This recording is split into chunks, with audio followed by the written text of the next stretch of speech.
First Alert Weather Team.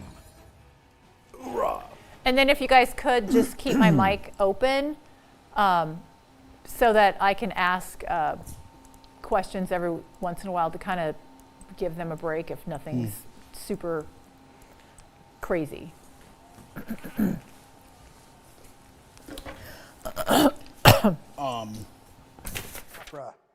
He has Fidelio as well.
Severe weather coverage from the KWQC First Alert Weather Team. Good evening, everyone. I'm Sharon DeRake. Normally, we would have your 5 o'clock news right now, but we have some severe weather moving into our area. Let's get right to our First Alert Weather Team of Eric Maitland and Kyle Dickens to tell us what's going on right now. Yeah, we do have tornado warnings that have been issued across the area. The one of most concern just came out for Dubuque, Jackson, and Jones County until 6 p.m. If you are in Jackson County right now, there you can see it's north of Macomb, much of the northern 2/3 of the county. I would be taking shelter right now. We'll get to the rotation that is just off to the west in just a moment. But again, I just wanted to give you an idea of what we're looking at here in terms of tornado warnings and active severe thunderstorm warnings across the area. There's also a tornado warning in effect for extreme northwestern Henry County in Iowa. And as far as warnings are concerned in terms of severe thunderstorm warnings, we have a few of those that have already been issued towards southeast Iowa, including portions of Des Moines and Henry County, Iowa. And then again, with our storms to the north for Jackson County and 2 points north. But I really want to get first in on the Jackson County tornado warning, and here's why. We've been watching this rotation in Jones County, just a county over, and we'll take a look at this right now in terms of the spin that we've got with this storm. And this is just an enormous spin here. And again, this right now is just outside of Monticello toward Onslow. Once again, we're hearing Onslow, but there you see we've got on the screen what you're seeing here, air moving moving toward the radar site, air moving away from the radar site right there. So right in here we have what is a possible tornado. And as we take a look at this tornado warning, as this storm is moving to the east now, it will be getting into Jackson County very shortly. So what we want to do is make sure that everybody in Jackson County, especially right now west of Highway 61 in these areas here, is taking shelter. There's Otter Creek.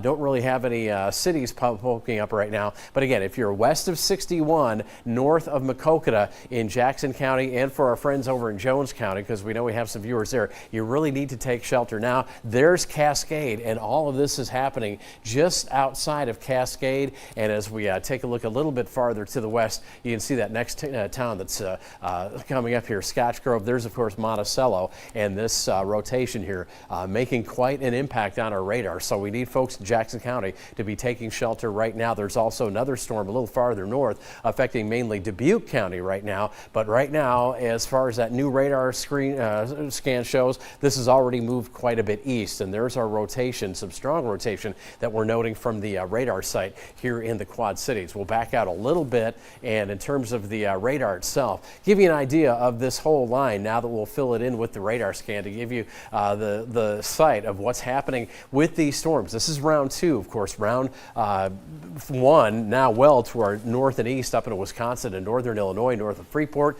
Bad news to report from that storm system. But again, as we work down the line here before we go over to Kyle, I just want to let you know that this is that wall of storms we've been talking about coming into the area this afternoon. Here it is 5 o'clock. We'll probably be with you now on the air for a while. There's a new tornado warning there. All right, that's that same one, but again, that encompasses lots of Washington County, portions of Henry County, Iowa, and again, that line extends all the way to southern Iowa, so this will affect all the Quad Cities during the course of the evening. Kyle? Yeah, you are focusing on that one. I'm looking at this storm here. It's just outside our viewing area, but it's going to be moving into a very an area that has seen some tornadic activity this week, just as Macomb and Jackson County has as well, but very strong circulation here just near the Washington area. And I don't know if you guys can tell me if that video is queued up and ready to go. The photo is up. We can take a look at the photo. This is from our spotter who is on this storm right now. And you can see here in that picture that we do have a lowering and have some rotation within this, a very strong rotation. He's right now near Route 1 there, near the Washington area, and he is watching this very closely. Strong circulation. He has shown some video too that I just dropped in there. So if we can get that up too, we can show that. You can see a lot of rising motion, which is that updraft, and that's an indication. You can kind of see this here, Eric, if you see that right there, you see that lowering. Oh, yeah. And that's what we're seeing out ahead of this. And this is an area where we really haven't had any activity take up that all that heat and moisture. In fact, temperature-wise, it's near 80 degrees in Muscatine, 77 in Washington right now. So plenty of energy for these storms to go. But here's the deal, folks. This is, if it continues on its current path and course, I want to plot this out. It's kind of an east-northeast mover, but what we have to watch for is what my concern is specifically with this one, and that is if it continues, okay, it's moving east, I think maybe just a little bit northeast here, but it's at 50, so a lot quicker than those storms that we saw earlier. But look what's going to happen here, folks, if it continues on its current path and course. That's going to put it red line, center line into the heart of the metro, and it would do so about 6:18 p.m. if it continues on its current path or course. So, folks, this is, again, serious storm here, serious situation, but this is only one area of several that we have to watch. But you can see that intensification there of that circulation. Again, winds, you got the green, that's winds moving towards the radar. Radar's up here in Davenport right away. You get that circulation right there near the Wayland area, an area that just saw tornadic activity the other day and saw tornado damage. Conesville, expect this about 5:25, and you folks in Muscatine about 5:45. You can expect this storm if it continues on its current path and course, and that would take it right into Muscatine. So I want you folks in Muscatine to be alert. This is your first alert. This is what we do here. I'm giving you an advance warning here. You got plenty of time to move to safety.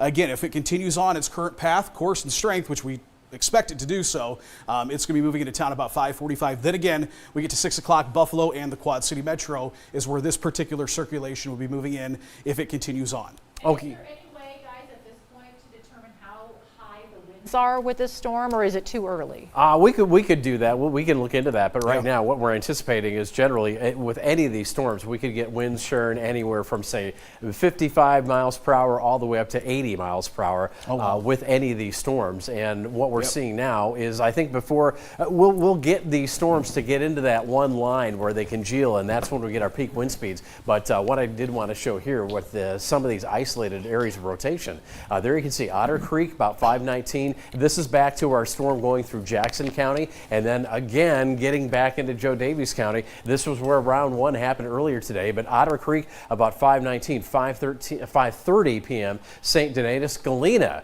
at 5:37, Elizabeth 5:45, almost at 6 o'clock for Stockton, Illinois. And again, this is an area that has already seen strong storms. Thankfully, not as strong as they got just outside of our viewing area. We're getting bad news in from Lena, Illinois, where there's been a lot of damage, and search and rescue efforts are ongoing right now. Tornado on the ground near Washington. Tornado on the ground near Washington. Okay, so let's get down to that one right there. And as we drop a little bit farther south, that's what we're a little bit worried about, because that one is, I was looking at just as Kyle was on the air with it, could be heading toward Muscatine County, then the Metro Quad Cities. But it's this storm here, and there you can see the tornado warning. Let's go back in and show you that the velocities here will show us which way the winds are moving with this storm.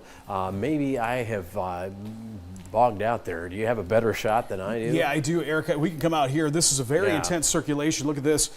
Here's Washington. Okay, I'm going to zoom in here. And folks, I want you folks in the Conesville area, maybe Columbus Junction as well. From Columbus Junction, Conesville, Lone Tree, and again, eventually Letts. Some of these same communities that were impacted 2 days ago. You need to take your tornado precautions right now. This is a very strong circulation here. We've got confirmation from our spotter. Parker is there right now. And there's the new tornado warning that is going to be Cedar, Johnson, Muscatine, Washington County. Is this going to go into Scott County too? It does.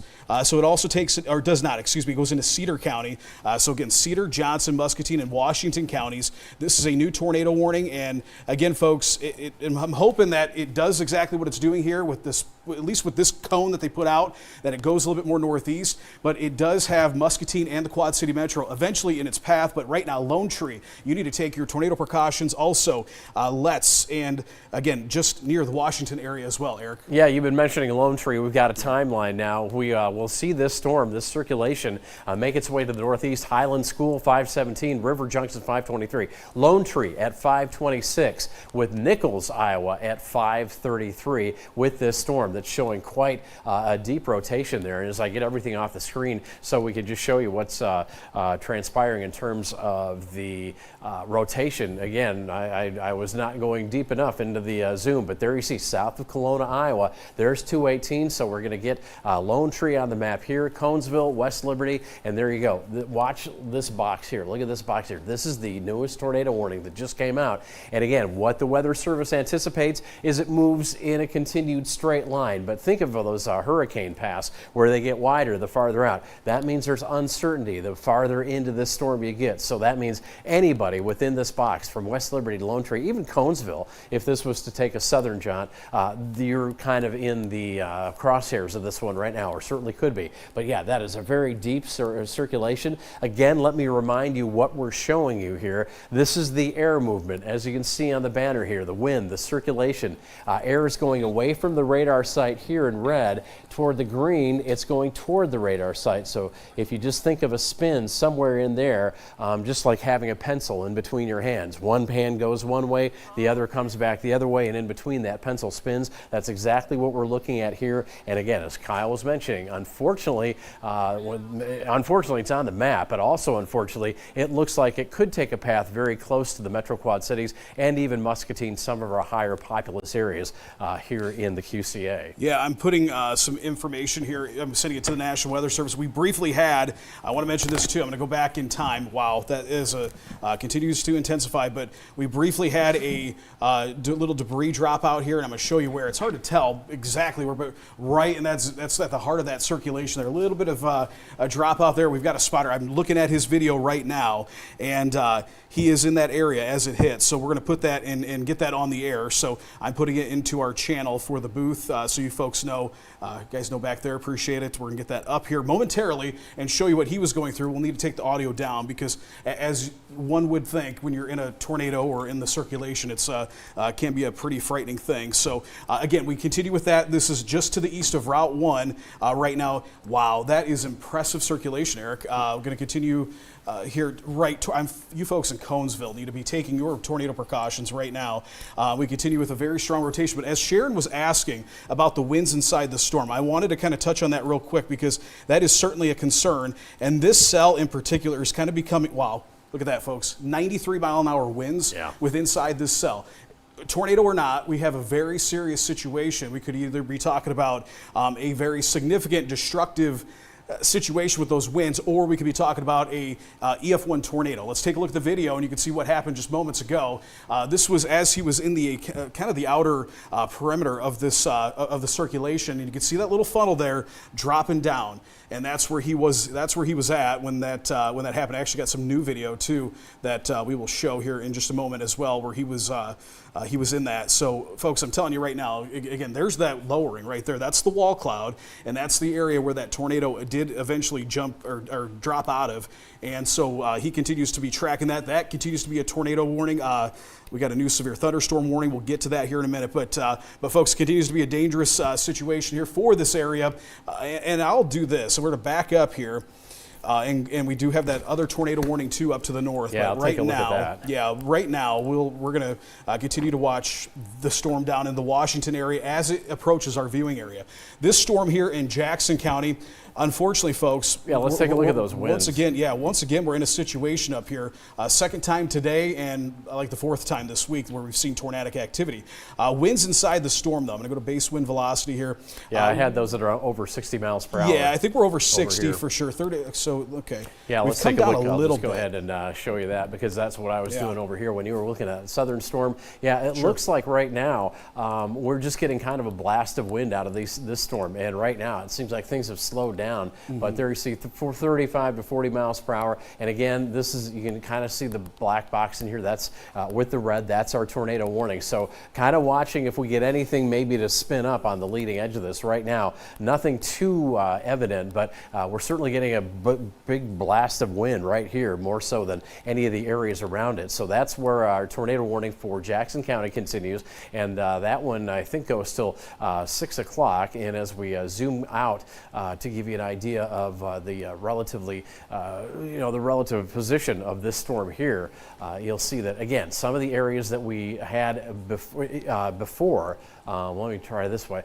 Some of the issues for strong winds and even tornadoes that we had earlier today, these areas here, Jackson County, Joe Davis County, up into Dubuque County. And so again, with this storm, more like one of these blasts of wind. And again, that's something that we'll be looking at along this whole line of storms, not only the isolated tornadoes, but what we've got down there in Washington County, a little bit of a different beast than what we've got here. If we get these blasts of wind out, they might give us a spin-up tornadoes versus what we're getting down a little bit farther to the south. And as far as any hail is concerned, we have a little bit of a hail core here. There again, that is the 6 o'clock warning expiration time for that tornado warning. Right now, there's our hail core with this storm. Doesn't look too significant. And as we drop off to the south along that line, that will be another thing that we factor into some of these storms, hail. But right now, hail is really not making much of a dent on the radar.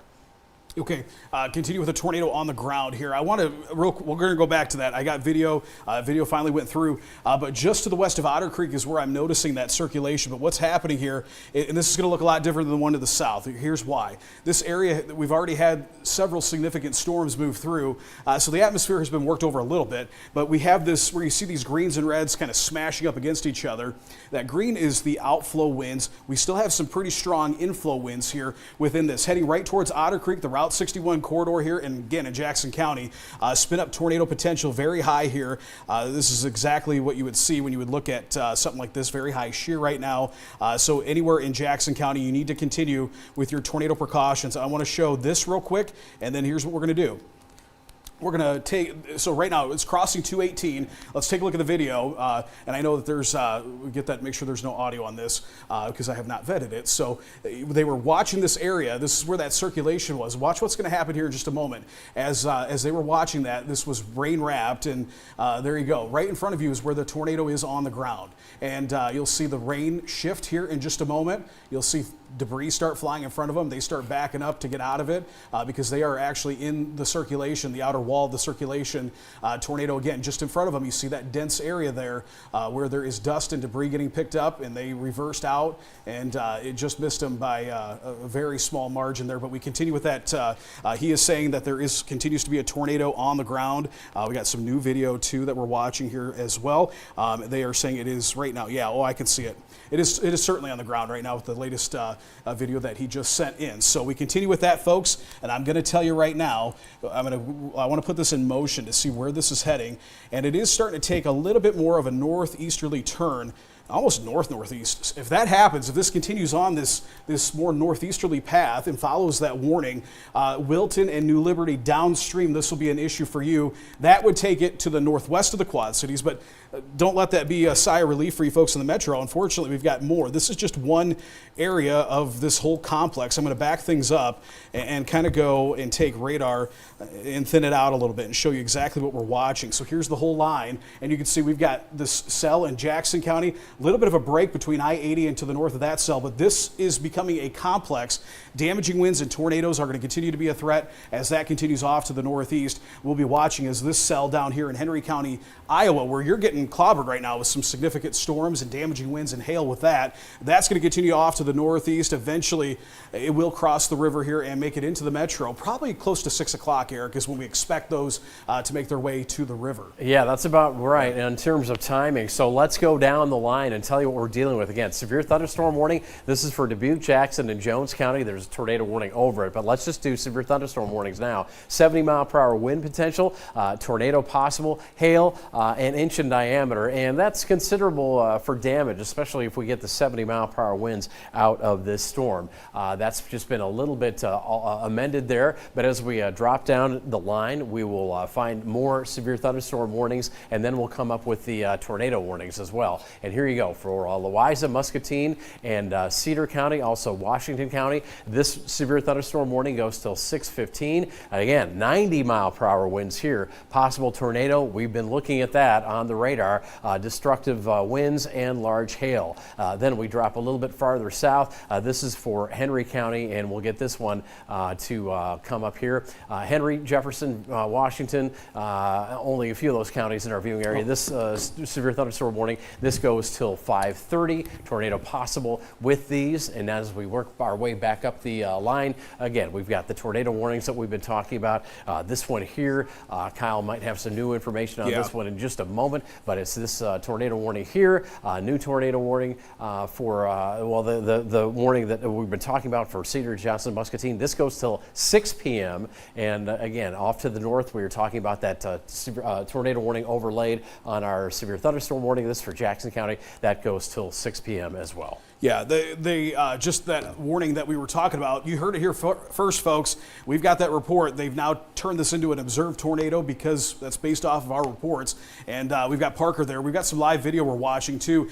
The problem is now it's getting rain wrapped, but the circulation certainly there, just crossed 218. Lone Tree. This is heading right towards Lone Tree. If you're in Lone Tree, you need to be underground now. Take your tornado precautions and do it now. We continue to see that strong circulation inching closer and closer to Lone Tree. Nichols, Iowa. You folks as well need to be taking your tornado precautions. Looks like it's just southeast of the Riverside area is where this is. Again, I'll pick that out here and point that out specifically. So right in this vicinity here, here's 245th Street in Louisa County. It is a mile to the north of that, just east of 218, south of River Junction, heading again right towards the Lone Tree area and Nichols, Iowa. If you folks are in those communities, you need to take your tornado precautions, take immediate tornado precautions right now, and head to your shelter. West Liberty is another area that this is going to be impacting. Lone Tree, we're talking 3 minutes. You don't have a lot of time. You need to take this seriously. Nichols, 5:30, 5:35 in West Liberty, and then Simpson Memorial Home about 5:36. this is a narrow path. This is within the next 10 to 15 minutes or so. That is where that circulation, again, a confirmed tornado on the ground, getting ready to move into Muscatine, also Cedar County, as well as I think it's going to go north of Louisa County, but Muscatine County specifically. If you're in the northwestern part of Muscatine County, take your tornado precautions right now. All right, and here's a little bit of a wider shot. Again, here's the Metro Quad Cities where we happen to be, of course, here at KWQC. That warning extends almost to Tipton and Wilton, just outside of Muscatine. So this is the area of greatest concern here and up until the top of the hour for that tornado. Also heavy rain and hail, lots of lightning as well. So we'll get as many walls between you and the storms as possible. If you are in these severe thunderstorm warnings or tornado warnings, certainly get to the lowest level of your house, central location, and again, as many walls between you and these storms as possible.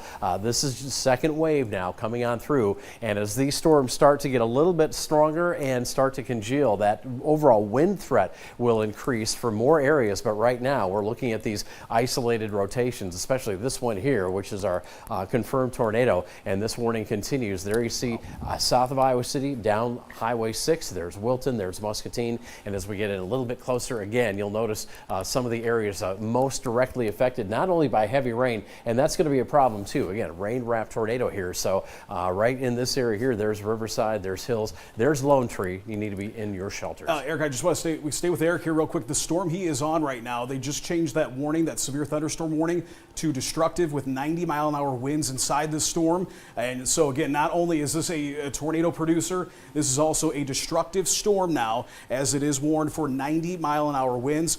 We are seeing that here on radar, and I think we're getting some confirmation of that too on the ground. Lots of power outages already being reported. Yeah. And Kyle, when you say destructive storm, does that mean somebody has noticed damage from the storm already? Yeah, so these warnings, that's a great question, because these warnings get tagged. We call them tags.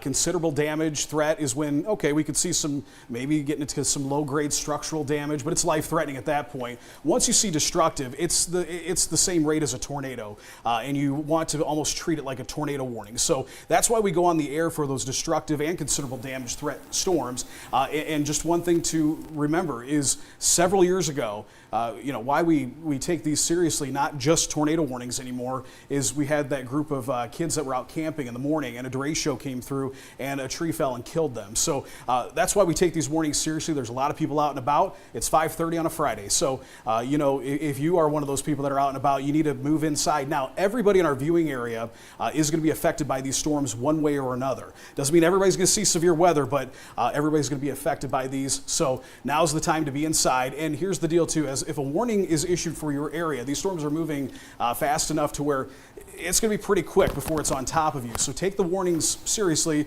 Quickly. You might look outside, nothing be happening where you're at right now, but that will change pretty quickly. So take note of that. And then also, we're streaming our coverage on our streaming. That's our KWQC Plus app for your TV. We're also on Facebook, on YouTube TV. And we're answering questions that you might have. We're blogging with you, and also on our website, kwqc.com. So we're everywhere that you possibly need us to be. So take us with you as you head to the basement and take shelter with these storms. We continue, though, here as it's crossing into Muscatine County, right over top of Lone Tree. We've got this confirmed tornado. Eric continues to move off to the northeast further into Muscatine County at this time. And there you go, Muscatine on the screen. You are in a severe thunderstorm warning here. So again, you need to be taking shelter. It's just within that warning that we have the tornado warning based on what we've had reported to us and what we've gotten video confirmation of on the ground. And here it is right here. You'll see that spin right in this area here, Hills to Conesville to West Liberty, kind of within the center of that triangle and moving this way.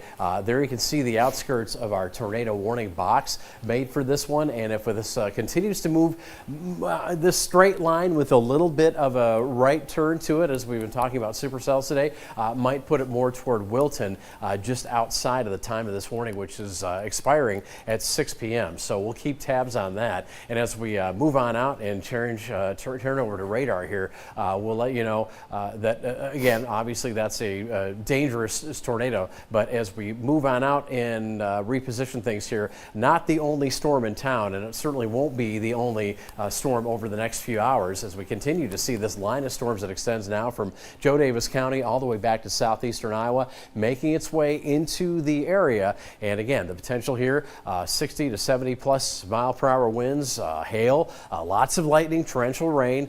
We've been dealing with rainfall a second time now up to our north, and that's where our flash flood warnings are concerned, and obviously the chance for some isolated tornadoes as well. So right now the tornado warnings that we are working include this one here for portions of Muscatine, Cedar County, back toward Johnson and Washington County. And as we move a little farther north, still looking at that tornado warning for Jackson County and also Dubuque County as well.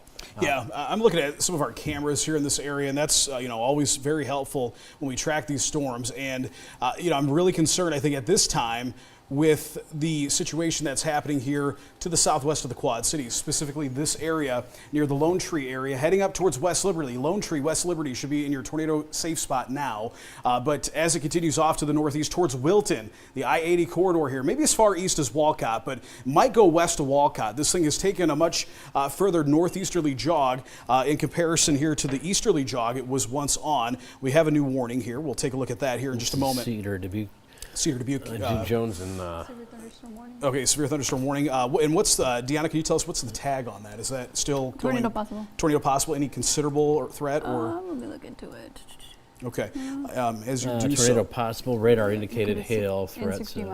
So this is up to the north here. I will say these are a little bit weaker up here into Jackson County. That's don't let your guard down, but I would say right now I want to continue to kind of focus on that storm that's moving into Muscatine County.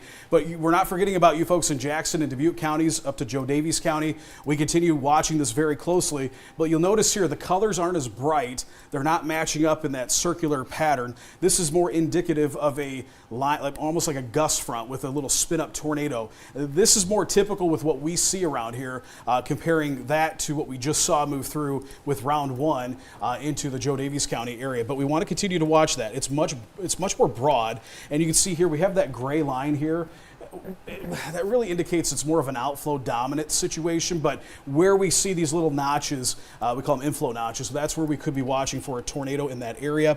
Let's see, okay, new severe thunderstorm warning 2. We're going to continue to mount here, but this one down here, this circulation and just destructive wind signature moving up northeast towards West Liberty, Rochester area into maybe as far, I'd say West Branch. You're probably the farthest west that needs to be concerned, but we're going to go from West Branch to West Liberty, Wilton, northwestern Muscatine County, even eventually here into Scott County, maybe towards the Walcott area. Not only are we concerned about that tornado potential with this, we've had confirmed tornado reports, and we've seen it here with our video that we have out there. But again, I think what is going to be more widespread and a little bit more destructive is the fact that we are seeing maybe up to 90-mile-an-hour winds with this. I'm going to take a look at a sample, Eric, real quick before we send it back to you of what those winds are incredible here. We're going 75, 79, so close to 80 here, so we're still peaking out, but there's a pool of these 88 mile-an-hour winds here being indicated on first alert Doppler radar over top of Lone Tree at this time. So I cannot stress to you folks enough in West Liberty, Rochester, Wilton, you need to be underground right now. Yeah, and back up to that storm on the north, because I was noticing a little bit of inflow, some of these notches that we've been talking about. So this is the heart of Jackson County, and they're not too evident now, but they were moments ago. So here's Andrew, here's Highway 62 up to Bellevue. You know, we've been talking about you guys all day, it seems like, as we were talking about Nichols, you before. it's heading right towards Nichols. What's that heading? Nichols, over top of Nichols right now. Okay, and so that's the southern area of concern. Again, but we're not discounting this northern area of concern. Again, Jackson County, you're in this tornado warning, and it's for the reason that these little notches might be producing some spins. So if you're in eastern Jackson County, Bellevue, down to Andrew, down 62 there, and especially to the county line with Clinton, you should probably be taking shelter just in case. Let these storms pass, and they are likely going to be loud storms as we take a look then at just how we've managed to get not only some heavy rain, but again, some more lightning involved with these storms as well. But really, torrentially heavy rain. To the north, you still have that flash flood warning for portions of Dubuque into Joe Davies County. That's from round one. And now another, this is kind of the top of our line that's moving through here.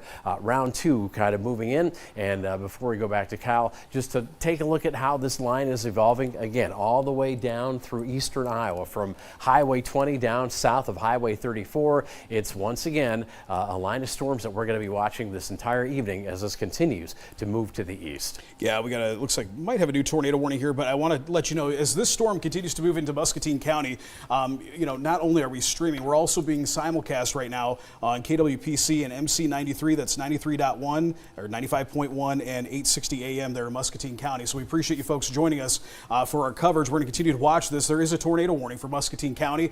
Right now, it is in Muscatine County at this point. While we were looking away here, I also want to mention this too before we go back to that very dangerous storm. One thing I'm noticing, Eric, is as these warnings are just piling in here, you keep hearing that beeping. Yep. That's a new warning coming in, and we kind of figured this is how it would all work out. 218 here near Winfield. There's definitely a big pool of damaging to destructive winds near the Trenton area here. Also, maybe some circulation. But what we're noticing here is the destructive winds inside these storms and the circulations are all expanding and getting the field, the area that we are watching that has that pool of destructive winds is getting larger. And it's 5:30. It's about peak heating right now. Temperatures are in the 80s here in the Quad Cities. So as this continues to move off to the northeast, it's going to continue to move into a little bit more favorable, environment. But specifically, you can see here as I take a look at things on kind of a broad view. I'm going to take one thing, these radars can get a little cluttered sometimes with all the different data, labels and stuff, but I'm going to do this, and then we'll take it back to Eric. We're going to take a look at this line as a whole, and you could spot. You don't even have to zoom in here. So this stuff up in Jackson County, it needs to be watched. It's not as intense as what we're seeing south of I-80. The reasoning for that is because we've already had storms move through this area. That environment's been worked over a little bit. Much more damaging situation here south of I-80 right now, and you could see where that circulation is just south of I-80 there, over top of the Lone Tree area here, western and northwestern Muscatine County. But that big pool, almost a county wide, of where we're seeing 70 to 80 mile an hour winds moving into western Muscatine County, that will impact, at least come close to the Muscatine area and might come close to the metro. Also here into southwestern Louisa County, another area there that we're watching spike up, and just west, actually over top of Mount Pleasant, looks like we might have a circulation developing there too.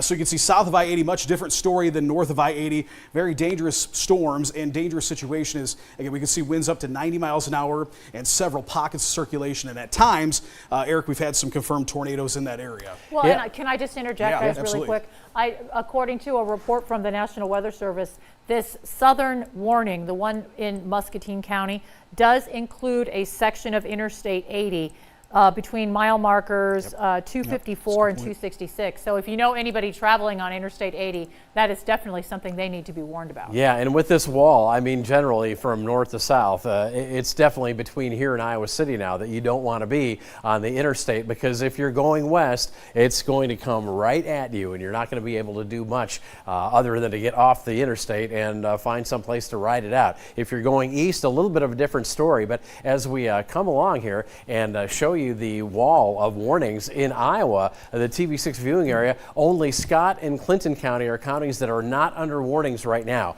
That will change. Otherwise, every county that we have in the TV6 viewing area in Iowa is under a warning. And also, not to let go of Illinois, because look what's happening now down to the south. We've got storms that have been moving north ahead of this cold front as they're in the juicy air, now getting into southern Knox County. So severe weather, severe thunderstorm warning there. And then back to the northwest, we're still dealing with the top end of these storms as it's following up round one and making its way with storm warnings through portions of Carroll County and Joe Davis County. But again, look at the counties that aren't involved in warnings on the Illinois side. It's just a matter of time. Likely you all will be in either severe thunderstorm warnings or, God forbid, tornado warnings before we get into the late part of the evening as all of these storms make their way to the east. And to show you exactly what we're dealing with right now, radar-wise, let me get the clean radar on there for you. There you can see it. Not only the heavy rain and lightning, but in some cases we've got the rotation, and we'll zoom in on a few of these other spots. But here you go from south of Knox County, another band of storms coming in with hail, and what's left up there in northwestern Illinois, really storms that kind of fell into the area right after line one. Here they come, and they're going over areas that have already been rained on quite a bit. And again, again, these are poor drainage areas because everything comes off the top of the bluffs, rushes down to the Mississippi through those little ravines and such. So if you're in a flood-prone area, it's going to get worse, and we might even see that flash flooding extend down a little bit farther towards Savannah, where bluff country kind of begins. So keep that in mind. If you're in a flood-prone area, you might have a long few hours ahead of you. Yeah, I'm continuing to show a lot of concerns with a couple things here, folks. First off, I'm down in Henry County, Iowa, where I'm noticing a circulation develop here. South, here's Mount Pleasant. So Mount Pleasant, it's just to your east, but I would say just over or close to 220th Street, Racine Avenue near the New London area, and maybe about a mile, I'd say, to the northwest of the New London area is a circulation. This is also is a storm that we're seeing kind of and this I think shows it a little bit better.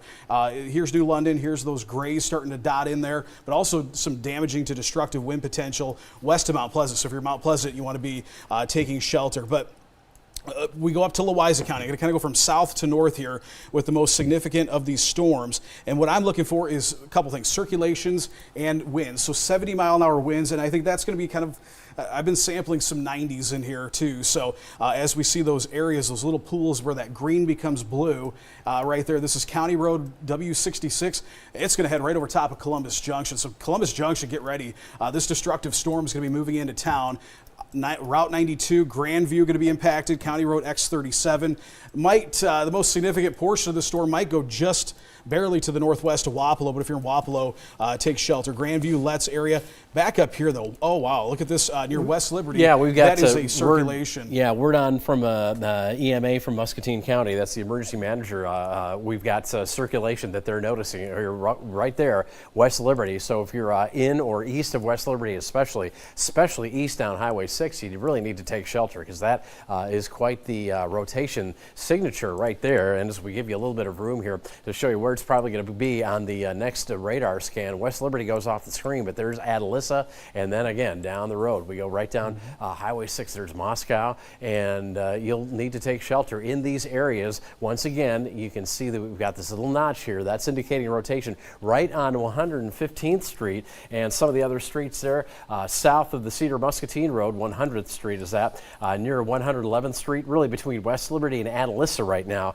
We've got this circulation which will be mainly moving east and north of east, so kind of in that direction toward the sign there that says 111th Street to Cedar Muscatine Road. Somewhere in this area is where this is likely already moved because we're pretty close right now. We're zoomed in quite a bit, and as we watch what happens as we zoom on out to give you a little bit better idea of where this is all happening. Again, Atalissa comes on the screen there as we pan back a little farther to the west.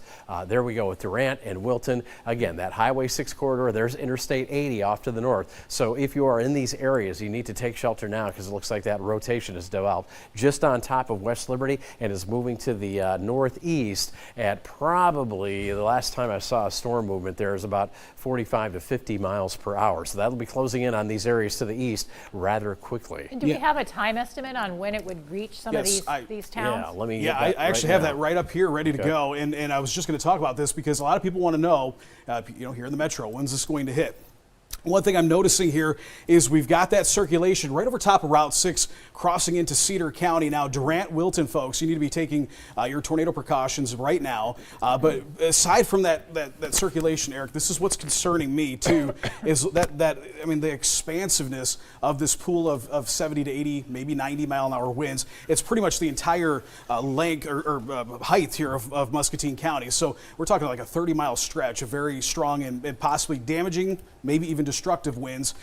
If it continues on its current path and course, it's starting to track a little bit more to the east, still northeast, but it was going almost northeast for a moment. This will take it into the metro, and that's going to be the damaging wind threat. It will be in the metro here just around 6 o'clock, maybe a little bit after. But Muscatine, 5:43 is when this is going to be moving into town. So you folks in Muscatine, get ready. This is about to move into town here momentarily. The circulation is going to be to your north, but the damaging or destructive winds will be in town. Wilton, 5:43. 547 Durant, 553 Buffalo just after 6 o'clock, and then again Davenport and the Quad City Metro here between 6 and 6:15. And I want to give a little bit of a kind of a margin of error, because what we see with these storms, as they start to really get going, they tend to expand, and sometimes they could speed up, slow down a little bit. So this gives it just a little bit extra time. So, but even if you see that time on there, give yourself an extra 5 to 10 minutes to take shelter. But I would start thinking about that here in the Metro, because it's 5:40. So you got about half hour before we really have to get concerned with this. But with that continued circulation that we see there near Route 6 crossing into Cedar County, the next tornado warning that gets issued will take it well into Scott County. So here in Davenport and Bettendorf, get ready, because what does that mean? It doesn't matter where that warning is issued. All Scott County sirens are going to sound, and that's going to happen here momentarily. If that doesn't happen, the destructive winds will certainly set them off as well. So here within the next few minutes, I think we're going to see sirens sounding across the Metro Quad Cities, and that will be your cue to take shelter here, at least start thinking about taking shelter. But right now, if you're in the Wilton, Durant, even Muscatine area, Buffalo, get ready for these destructive winds. All right, as we take a look into the storm off to the north, not too impressed right now. We're looking at the base velocities, or the base speeds of those winds, and I'm not really picking up anything that's too concerning. There you see, again, it's kind of all this kind of blast line right here. This is where things are blowing out of this particular storm down to the south and east, or toward the east, a little bit farther north on that line. So get ready for a pretty good blast of wind there. And as we take a look at the radar reflection right now, you can see that rain will certainly get much heavier as those storms move in. Yeah, Eric, slide down to Mount Pleasant area. I'm noticing a very strong circulation here developing. Here, if you see that. Yeah. Is it this one north of New London? Yes, north of New London. There's no tornado warning, but folks, I'm telling you right now, that's going to be a tornadic. There we go. Yeah, right there, Eric. You've got it pinned down.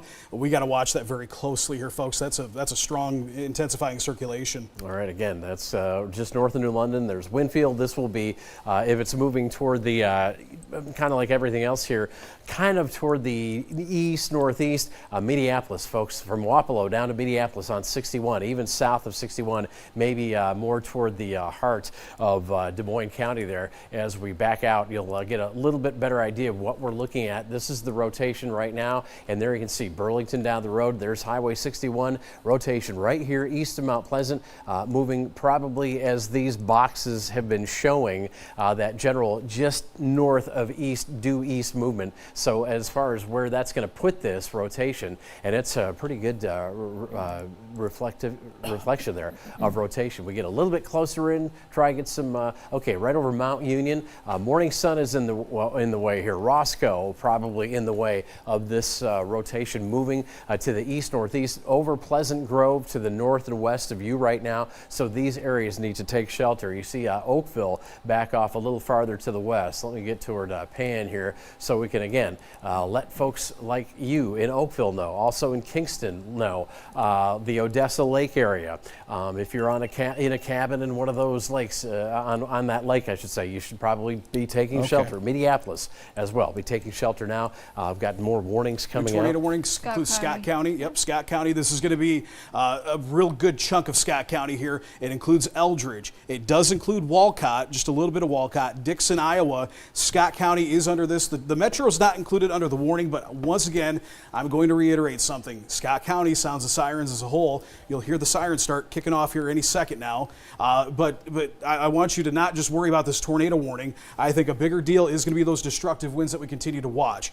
So here in the Metro, that will affect us. But the tornadic portion of this, Walcott, Eldridge, northwestern Scott County, west of Route 61, that is going to be the area of concern. Very close to Wilton right now is that area. So we're watching that, and I can tell you that, wow, that is very impressive here too. So and one thing to note too, Eric, is one thing that we're going to talk about as this continues to move closer and closer to the Metro, is when we still see these strong rotations like this as it gets closer. Again, the radar beam shoots up at an angle, so as it shoots out, it gets further away. You're seeing higher elevations in the clouds. Once you see this kind of actually strengthen a little bit as it gets closer. It shows that circulation is close to the ground and could be on the ground. So, Eric, you got an update here. Yeah, we want to go back to that southern storm where we're seeing the rotation, and there you go. Yarmouth at about 547, Roscoe 550, Minneapolis 556, Elric Junction 602, Oakville 606, New Boston across the Mississippi on the Illinois side at about 6:12 p.m. for this rotating part of the storm to be moving on in. Right now, as of this moment, we do not have a tornado warning on that storm. But again, this is kind of your first alert that we are watching that circulation. And again, that's going to be right here south of Winfield, now outside of Mount Pleasant where you see it to the south and west. And this will move toward Minneapolis across Highway 61 into southern Louisa County, northern Des Moines County as we move on in time here. So you folks in these communities need to be taking shelter now as that circulation is making itself more prominent on the radar as we go into time here. Durant, you need to be in shelter now if you're in Durant. A dangerous storm here. We continue with that tornado warning. I just also want to mention, too, unfortunately, we're hearing some reports out of the Lena, Illinois area that there may have been some fatalities. Unconfirmed, but that's something we're looking into with that earlier tornado. Today's not a day where you want to mess around. These are very, again, when we say they're dangerous storms, that's why we say that, is because they could do some serious damage. That's what we saw there. But right now, Moscow Road, very near Wilton, Durant, Wilton, Bennett, off towards, I'd even say Walcott, Maysville, Dixon. That area is where the circulation is moving into. Tornado has been reported on the ground at times. Right now, it is radar indicated, but we're going to continue. We're going to check in with our spotter out there, actually, who's been out there, who has noted circulation. And Eric, I know there's been some other reports, too. I think EMA director was out there and saw some circulation in Muscatine County. Is that correct? That is correct. And now we do have a new tornado warning. This is for the storm we are just tracking. Here's that new warning, and we'll give you the details on this right now as we take a look at this new tornado warning that will go till 6:30 p.m. This is for Des Moines, Henderson, Louisa, and Mercer County. There you see some of the areas involved. Morning Sun right on 61, or not right on 61, but Minneapolis area, Wapello, just south of Wapello, all the way across to Aledo as we watch this new tornado warning come into effect. And once again, here's the reason why as we get back to the circulation just north of Pleasant Grove, right in there. And again, as this moves to the north and east, it will be affecting a few towns here. I'll do a track right now so you can see just where we're going with this. And as we move this out to the north and east, it's in about the next, let's see, 20 minutes here or so. 548 for Roscoe, Minneapolis 554, Oakville 603, New Boston 608. Yeah, watching that circulation, continue to watch that circulation near the Wilton area. No debris is being indicated right now, which is good. And we've unfortunately been in a situation where earlier today, we did see debris that was shown on radar that we caught on our radar. So Wilton, you need to continue with your tornado precautions. That circulation at this point is essentially over top of Wilton. It's going right over I-80. So I'm going to ask our booth if you guys, it is over top of I-80 on that latest scan. So if you guys can look at, I know we got several traffic cameras there. While we're probably not going to see any type of circulation or the cloud base, we can at least see what the weather looks like there. So between anywhere west of Walcott, Durant, Wilton, if they're in the Atalissa area, if we could pull up one of those traffic cameras, that would be great. So we continue to watch that. Let's see here if we got any updates, but we're getting several updates. But again, Eric, as you mentioned too, that circulation down to the south, and we've been watching this for a while as it moves close to the Minneapolis area, that continues to tighten up. And the further south that we see these storms, I am concerned about that because, again, this is an area that was void of any storm activity. So there's, again, heat is there. There's temperatures still in the 80s in some areas. So we still have plenty of heat and energy for these storms to continue on. But really what is to note here, folks, and I'm telling you, this is going to be a serious situation. Muscatine, you need to be, I hope you're in shelter now because we've got 76-mile-an-hour winds getting ready to move into town. And I'm going to show you here, we've been talking about how expansive this wind field is. And I mean, this is pretty serious. So we go from the south here. I'm going to go kind of the southern tier of where we see the blues starting to happen. That's where you get 65 to 75, maybe 80 miles an hour. So the wall of wind is about 20 miles across. That's pretty significant. That's a huge area that's about to be affected by this. And again, that's going to take it right into the metro Quad Cities. So that is the concern. So while the sirens are sounding now for that tornado warning that's in northwestern Scott County, the sirens are going to have a different meeting here, I think, in the next 5 or 10 minutes when we'll see a new warning issued here into Rock Island, Scott County for at least 70, maybe 80, 90-mile-an-hour winds not out of the question. Can we see anything on our Skyview camera yet, or is it too far away? It is just, so we will be able to see something here shortly. And that's a great question, Sharon, because we've been, in fact, we can go to Skyview. I've got it pulled up right here, and I'm looking at it. It doesn't look like much now, but I'm going to turn things a little bit more to the west, and you can see we've got just a little bit of cloud cover out ahead of that. At least at this point, we don't have a whole lot of rain to block things, but that certainly could change with the storm. But there's approaches. one drop right in the middle of the dang lens, which is a little annoying, but we'll overcome that. And I bet you we might be able to start, you could start to see the outline of what might be a shelf cloud here forming. So we're going to continue to watch that, but we will certainly, with that kind of wind pushing out of the storm, we will certainly see a very ominous looking shelf cloud, kind of what we saw the other night too. But you notice these clouds, these low-hanging, they're kind of like inflow clouds that kind of stream into the storm, very low-hanging clouds out ahead of it. So always a sign they've got a lot of instability, and we certainly do. Back to radar right now, Max 2 here. I do want to mention that, that circulation, while it's still there, and I'm actually on the wrong product here. I'm going to go back to the, because we got two products. We look at the base velocity when we want to measure how fast the winds are inside the storm. We look at storm relative velocity because it takes out all the clutter and it knows how fast the storm is moving, and this is how we find these circulations.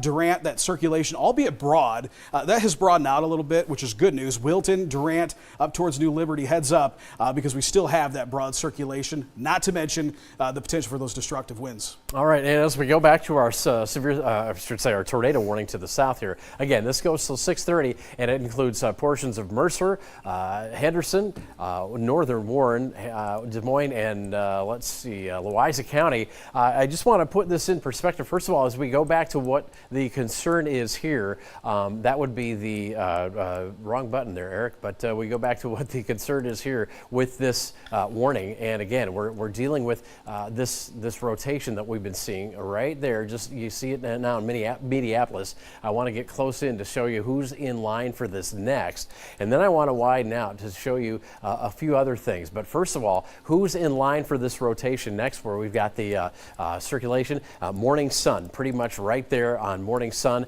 As we take a look at areas south of Highway 78, you're going to be involved in this too. So if you're not in your shelter yet, you really need to be. Here comes Highway 61. There's Minneapolis. There's southern Louisa County. There's northern Des Moines County. But as I go out, two questions I want to answer that we're probably getting on social media here. First of all, what's farther south of this one? And unfortunately, even though our data cuts off a little bit, I am seeing a few of these areas where we get a little bit of red and green next to each other, and that will be something to kind of track. You see where the purple is. That's bad data. But underneath that, maybe there are some signs of circulation. But really what I want to show folks is, obviously our major population center is the Metro Quad Cities. Well, what's it look like for the Metro in terms of these tornado warnings? Well, at this point, the circulation from this warning looks to be pointing to areas south of the Metro Quad Cities. This circulation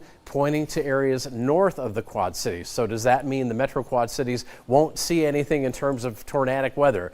Can't say that for sure yet. We are under a severe thunderstorm at this point, which would bring not only the potential for some flash flooding, but also strong winds, maybe some small hail, lots of lightning. But again, at this point, if I was to say, are we going to get hit by a tornado? Right now, the Metro might just squeak through these two warnings, these two tornado tracks, and come out without a tornado. Kyle? Yeah, Eric, I want you to take a look at this because, so first off, I put a path on this.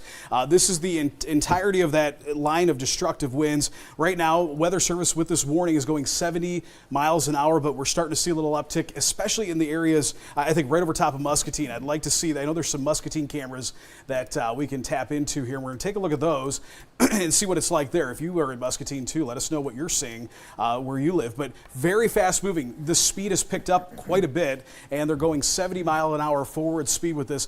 Don't chase this thing. It's going to chase you. I mean, it's highway interstate speeds. So that continues areas off to the northeast, but Durant, it's over top of Durant at this point right now. Buffalo Prairie about 6 o'clock, Buffalo at 6, Donahue 6:07, Davenport in the Quad City Metro. We're going to be seeing this move into town here just after 6 o'clock with the potential for destructive winds. And looking at an update here. And this is I've got 67 here, just northwest of Muscatine. Well, I've got this odd dropout. I'm going to take a look at that. Yeah, see, I don't know if that's just bad data there or what we've got, but yeah, 67-mile-an-hour winds is what I'm getting here. I see 72 south of Wilton. Okay, so that's intense, folks. That'll do some damage. So yeah, this is near the Durant area, but this is this will be heading into the Metro Quad Cities here very soon. So we're going to continue to watch. I'm watching Skyview closely, Eric, as this continues to move into town here. Not much of a visual now, but I can hear, we can hear the sirens going off. I can also hear some rumbles of thunder here too over our earpieces. And taking a look at the lightning here, we are seeing an uptick in lightning in and around the metro. But yeah, right now, most immediate threat is that broad circulation. I'm not really noticing as strong of a circulation. It's still something that we have to watch. I would say just east of Wilton, maybe heading towards the Walcott-Maysville area is where that tornado concern will remain here for the next few minutes at least. Okay, and again, let me show you what we've been doing in terms of the wind reports here. We've gotten actual reports of winds up to 60 miles per hour in portions of Muscatine County, but I do want to show you again where we've been picking up some of these stronger winds. There's 64, there's 69, so almost 70-mile-per-hour winds.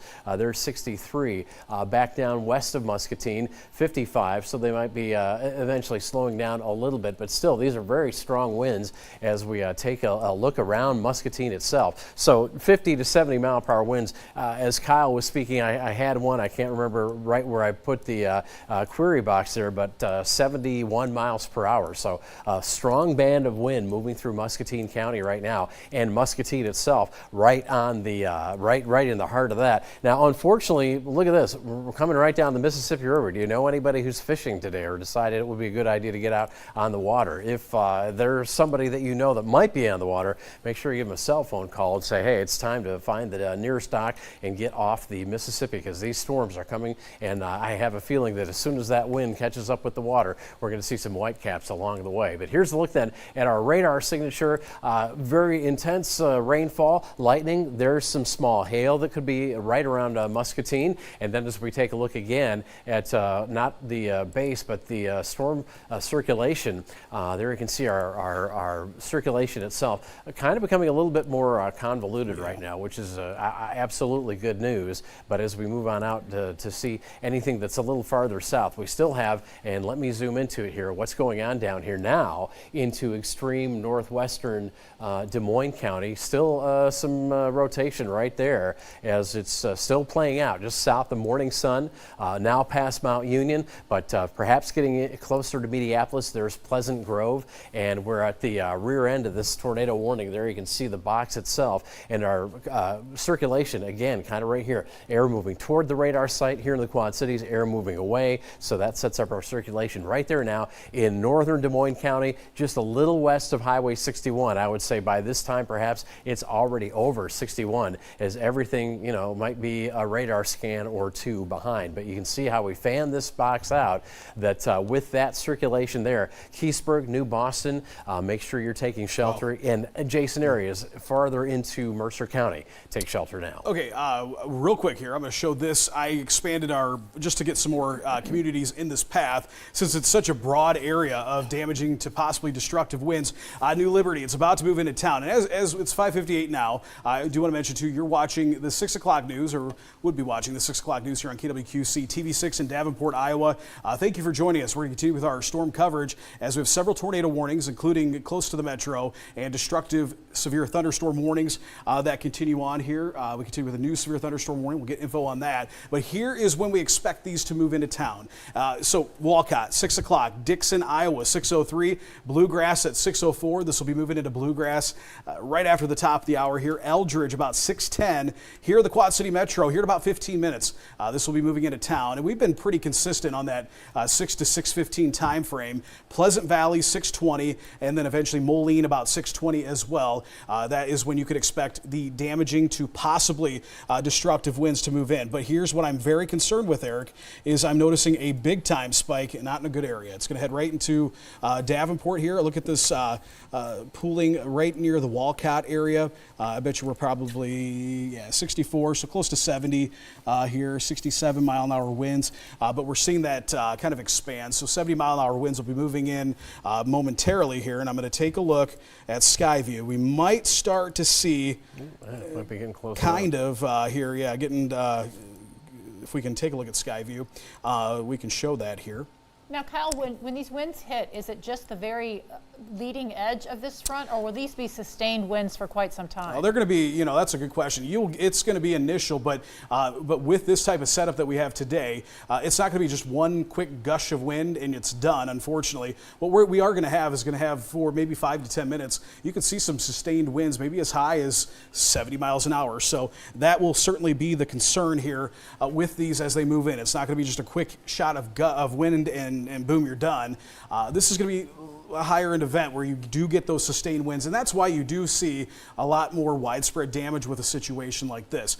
The other thing to note too is we've seen a lot of rainfall around here, so the ground is naturally very wet, and so you do see with this type of deal more power poles and trees falling and getting knocked over. So we're continuing to watch that potential for some power outages too. So Eric, you got some new information? Yeah, the new severe thunderstorm warning that affects the southeast portion of our area, much of Knox County. So we've done a track here. Look at that hail core. Once again, this is probably going to be about $half size hail, and this gets into Galva at about 6:25. So as we also kind of skirt the eastern end here of Knox County, Victoria by 6:16. So if you're watching us from Knox County, especially in areas along and north of I-74, certainly we thank you. But yeah, you've got a storm on the way. And this one, what's the difference here? Well, this one's ahead of the front. This is in the warm sector, and this storm is moving in on south winds, so that's why it's moving from north to south. And we've got quite a hail core there once again, but this storm moving north to south, whereas the other ones are coming in from the west along and ahead of that cold front. This is still that very warm, juicy air, so rainfall here could be very heavy along with that hail core that's just now north of Farmington, Illinois. That one continues to move to the north at about 50 plus miles per hour. So again, if you're in eastern Knox County, you're going to get your weather to deteriorate fairly quickly. Also into Stark County, and this is a storm that will eventually move into southern portions of Henry County, Illinois, and southwestern portions of Bureau County, Illinois, and perhaps start merging as those lines from the west kind of catch up with that one. So what happens there remains to be seen. But again, the raw radar here as we take you out through the area itself. We'll just take you to the whole QC. We've got that line pretty much right on schedule, though. And although don't worry about that tornado warning, that is not in our area. But there you go. As we take a look at the complete line, there we go. Clear off those. Still flash flood warnings to the north on our northern tier. As we drop south, we're dealing with those tornado warnings north and south of the metro, with more heavy rain coming into southeast Iowa. Okay, Kyle? yeah, Eric, look at this right now. It just jumped here, but I just queried here. We're looking at the winds. This is near Walcott, and I just got a 101 mile an hour wind, 72. Let me continue to look at this here. 70, yeah. So we're in that from 60 for sure. Here's an update, and that's kind of why that jumped there. But 78 mile an hour winds just a moment ago here, right on I-80 near Walcott. How are we with those cameras? If the booth, if we can get a camera. Bringing one up soon. Let's get one up here. Look at maybe the Walcott camera would be a good one, as we've got very destructive winds. 70 to 80 mile an hour winds now moving in not only to the Walcott area, but northwest Davenport, western Davenport, the Iowa side of the metro. This will be moving in very soon here.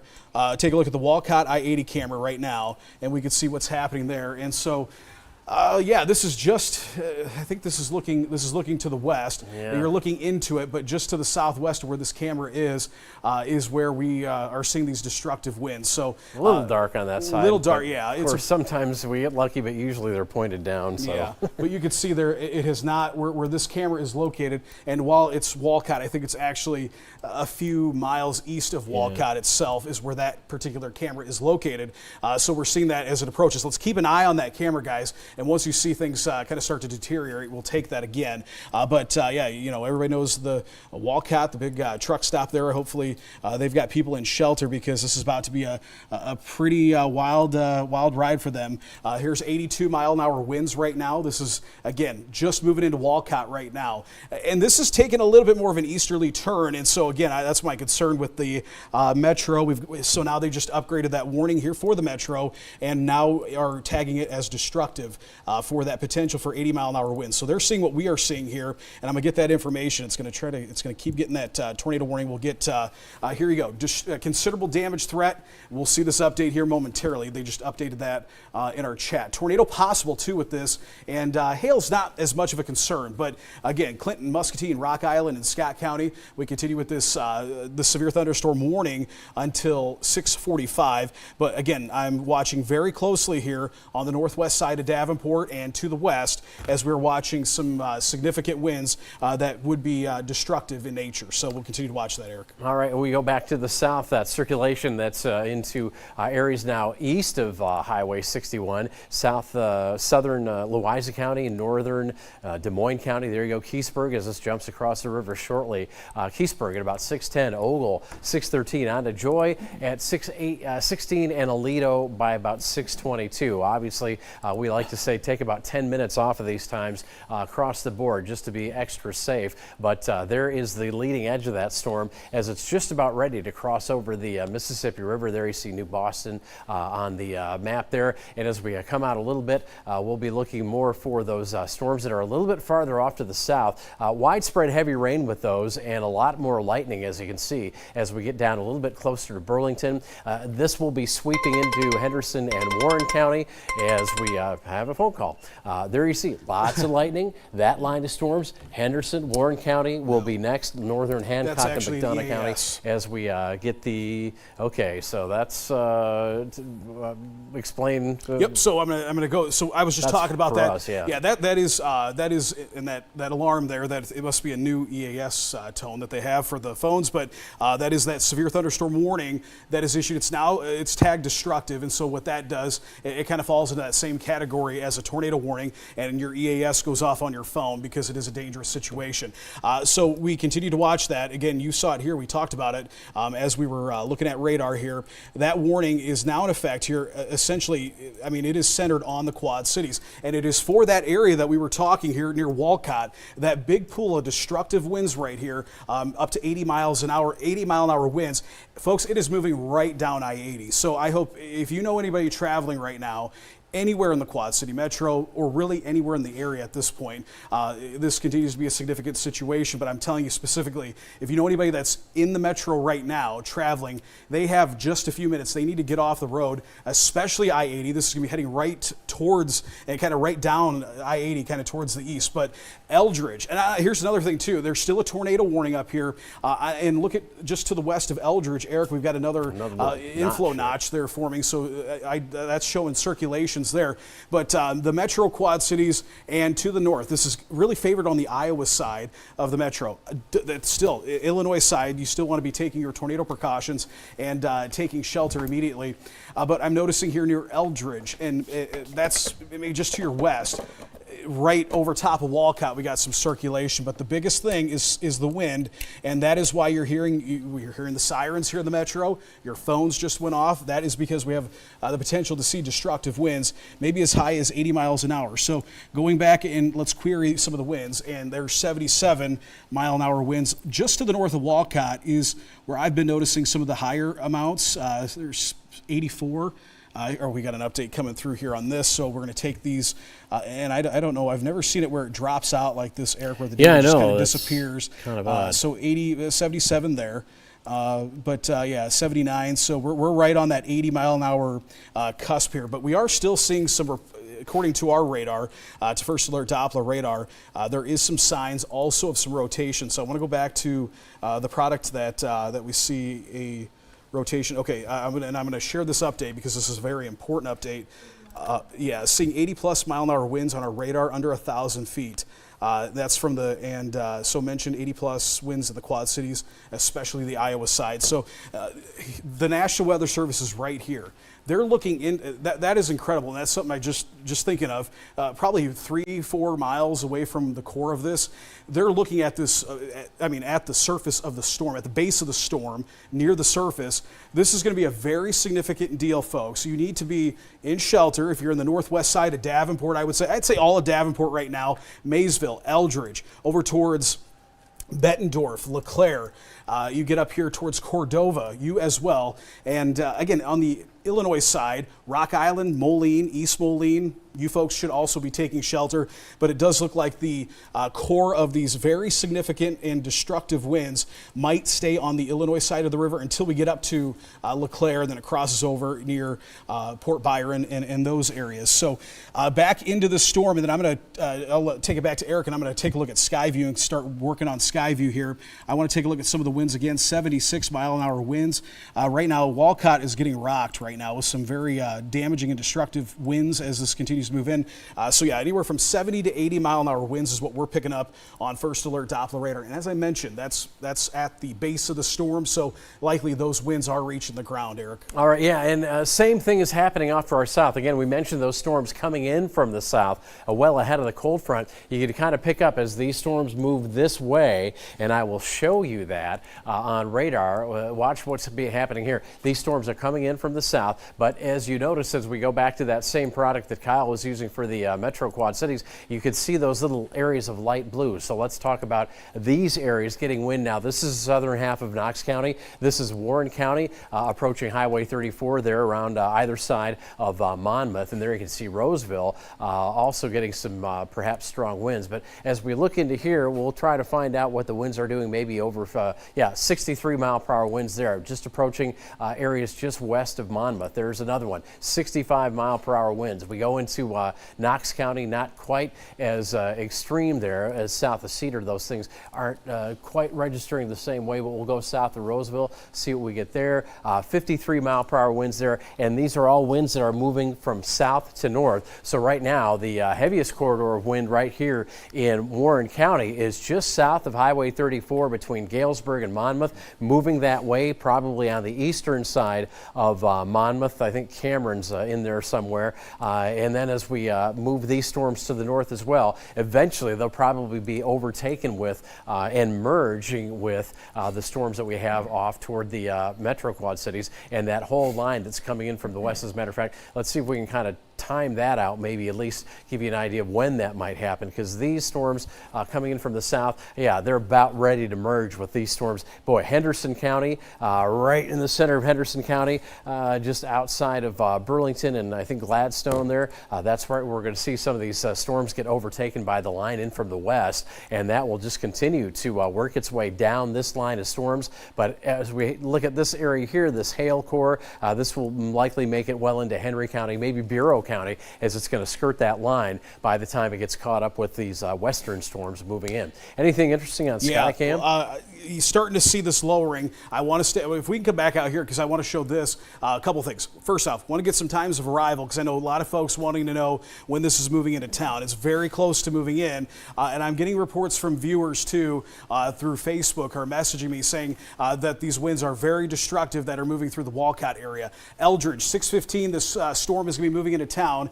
Did we get a new tornado warning, or is that still, it looks like it's still the one there that continues for the Eldridge area. McCausland, you're under that tornado warning too. But again, 6:15 here, a few seconds for Northwest Davenport, and I think here in a matter of 5 minutes we'll be moving into town here into Davenport. The Quad Cities, which is I think when it says Quad Cities, I think that's Bettendorf, where that plot is positioned. About 6:20 Moline, the airport, Quad City International Airport, will be hit by this about 6:25. Pleasant Valley 6:30, LeClaire 6:30, Port Byron and Kelowna right around 6:30 time frame, Comanche, and then Albany, Illinois here once we get to about 6:40. But yeah, I'm looking at Skyview right now, Eric, and I'm going to zoom in here and get some updates, and we'll take a look at that here in a moment. Yeah, and I can tell you right now as we come back here, let's take a look at some. This is our Metro Cam from Rock Island. Doesn't look too bad, but you do see the tall clouds in the distance. Then we go to our Skyview shot over the station, looking north into that dark sky. Boy, talk about dark sky. Check out Burlington right now. Very heavy rain coming on down, low visibility for Dubuque. Can almost say things are coming to an end for you as the front is passed on through, and there are all of our cameras showing various types of weather as we go through the video pictures here, or the pictures here of our storm. Remember, if you want to follow along, you can always download the app if you haven't already, the First Alert app. Let's take a look at the temperatures there. You can see some of the outflow now getting to the east of the Mississippi River, but still warm enough that we've got a lot of instability around the metro and right along the Mississippi Valley. You go a little farther back to the west, and you can see those temperatures crashing, 60s. Look at Waterloo, though, 49 degrees. Yeah, definitely behind the cold front, and you can see that the front is more defined off to the west. The storms will spin those winds a little bit. Still dealing with dew points well into the 60s, so we have plenty of juice for the storms. As we go back to radar, you now see a new severe thunderstorm warning. That's for that southern storm, or that storm moving in from the south. That encompasses Bureau County. So we'll go in and we'll take a look at what the details are for that new severe thunderstorm warning. And as we zoom on in here, this will clear things up for us as we go to Bureau County for 7:30 p.m. the expiration date, expiration time on this severe thunderstorm warning, and it does include portions of Henry County as well. There you see Kewaunee is in this severe thunderstorm warning. That strong storm moving to the north. Unfortunately, right in this vicinity from Kewaunee along the county line and just into Bureau County, we would likely be seeing that hail core. So hail, 1.75, 1 3/4 inches in diameter, wind speeds of 60 miles per hour. So that hail could do considerable damage. As we go back to radar, I'll show you that, because again, we'll get that hail core on the screen as we move everything up to the north. And this is what's coming into Bureau County and southeastern Henry County. It's that hail core right there. And we'll just go ahead and see. It looks like it's in the last few frames kind of weakening a little bit here, but here you go. This is going to be probably $half hail.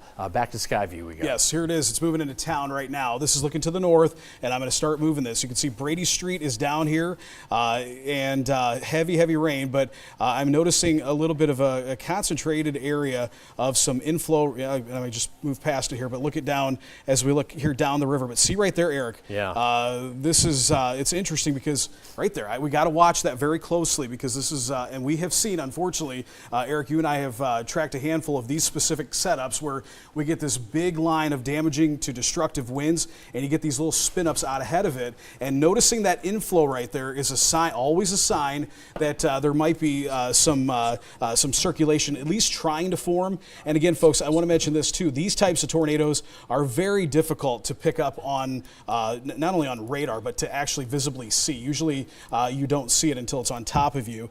And this is interesting because there is definitely a couplet on radar right now. Here, I'm going to go and make sure I'm on the right product. Yeah, I would say Northwest Davenport, take your tornado precautions right now.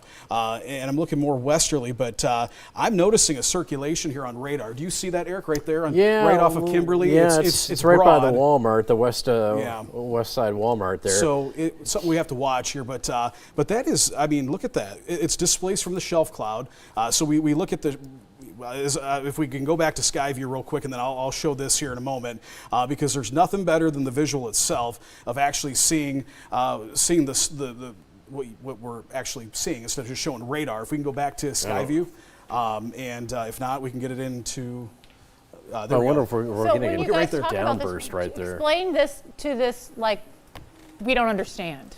Yes. Like, to a viewer like me, what is concerning about this cloud formation. Yeah, so what usually we see that shelf cloud, which is just a big wall of, it's all that wind pushing out of the storm.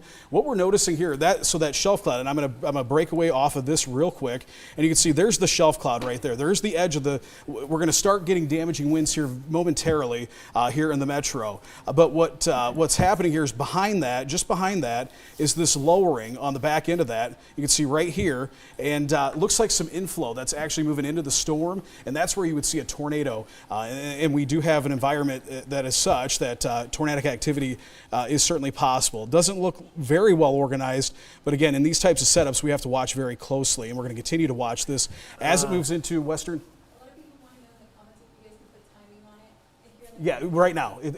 Metro right now. There's no time. It's right now. You need to be in your shelter if you're in the metro. Right now is the time. So, again, we're going to watch this. But one thing we'll watch, too, is for some power flashes. And that's an indication. With these types of setups that we're seeing move into the metro, it's hard to really tell because it could be damaging winds or it could be a tornado. But I'm kind of based on the radar. Okay, so here's, again, these are winds moving toward the radar site, and you can clearly see where that is. That's winds moving toward the radar site. This is wind moving away from the radar site, and you see a lot of heavy rain in this direction on our sky view. I'm wondering if we're just getting a downburst right here, and everything hits that and then spreads out. And if you go toward that area that you were talking about, West Side Walmart, you notice on the ground the visibility is not that good. Maybe that's because of that rain shaft just hitting the ground and spreading out. Yeah, but just a thought. Yeah, I think you're right. Here, it's hitting the station right now.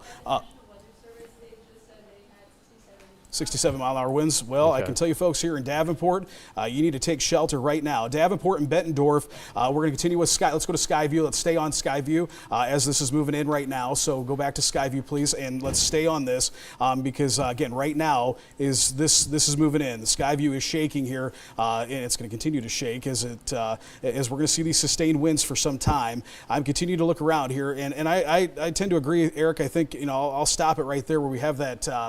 Those lower clouds and not noticing any circulation with them. So, but again, we have to watch because we can certainly see that spin up real quick. But but nonetheless, that is a sign, and I'm going to do this. I'm going to hold it right here. But then we get into the same portion, same part of the deal as our storm chasers do. We get rain wrapped and we can't see a thing. Yeah. I'm not noticing any circulation. That's very directional. As you can see towards the top of the screen there. I'm going to try to see if we can see this a little bit better here and try to get this contrast up a little bit. But you can see here, and I'm trying to stay also close to the ground so we can see power flashes. But right there, you can see that movement. It's very directional. You can kind of see, if you can keep that shot, then get me over this if you can, control room, because that looks like what's just coming over the 6, kind of the leading edge of the really strong winds. And even if you look at the bottom of the screen, I mean, there's again, the visibility right there beneath that just kind of drops off. I don't know if I can get to Skycam. Oh, look at that. Wow. We just had a huge lightning strike, actually our tower. Oh, okay. Hopefully we're still broadcasting. Can we go to Skyview? There we go. Okay, well, we've got this, and there we go. Okay, well, I think we're still on. I guess I wouldn't be able to tell, would I? But you certainly see the leading edge of the strong winds there based on the cloud cover. I mean, that's almost like looking out from underneath a shelf cloud, what's on the right side of the screen there. There's lightning. Continue to stay with Skyview here as we're, this is moving into town here. So again, folks in Davenport, here we are. This is along the river, and you can see too, so far so good on the power. We've got power that continues on here. But again, the National Weather Service reported we are still broadcasting. Thank you to those folks who are emailing us in. Okay. Looking at lots of messages here, but again, 67-mile-an-hour gust was reported at the National Weather Service office in Davenport. That's up at the Davenport Mount Joy Airport. Yeah, I got 68 just west of them right now. 68 west of them. Okay, so and that is of them. That is confirmed there. So we continue. I'm looking.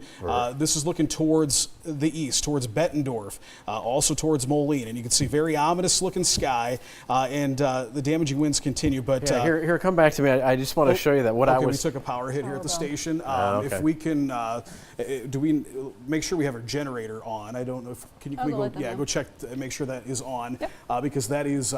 We're getting comments that areas west of Davenport are reporting power outages. Okay, look Look at this. As I was talking about that cloud moving through, the leading edge of the gust, look, there it is right there.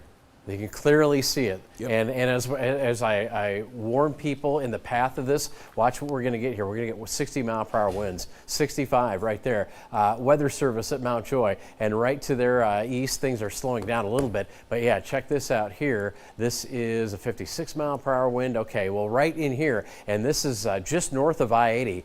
There's Territorial Road, so if you go up there, you get to Lost Grove, and Argo is in there. But there's Utica Ridge, 60-plus mile-per-hour winds right here, and there is the leading edge of that gust front. And as we take a look at that close up, you can see where parts of Bettendorf. I mean, that's now, there's the TBK, so that's affected the TBK. Power flashes getting on into Skyview Pleasant here to the Valley. north. And then, yeah, right here, all right down to the metro right now. So that's the leading edge of these very strong winds, 60-plus miles per hour. I'm sure if you're looking out the window right now, your trees are just going crazy. Can you put the timing on those to see what communities or even streets are in the path of this, Yeah, or is that absolutely. too complicated right now? No, we can do that. Let me just get out. Yeah, of here Eric, for a while you're second. doing that, I can just talk here real quick. What I'm seeing is we're seeing some power flashes on Skyview. Another note, too, coming in from the National Weather Service, they continue with those sustained 66 mile an hour winds most recently, but they said the winds are lasting a duration of about 5 to 7 minutes.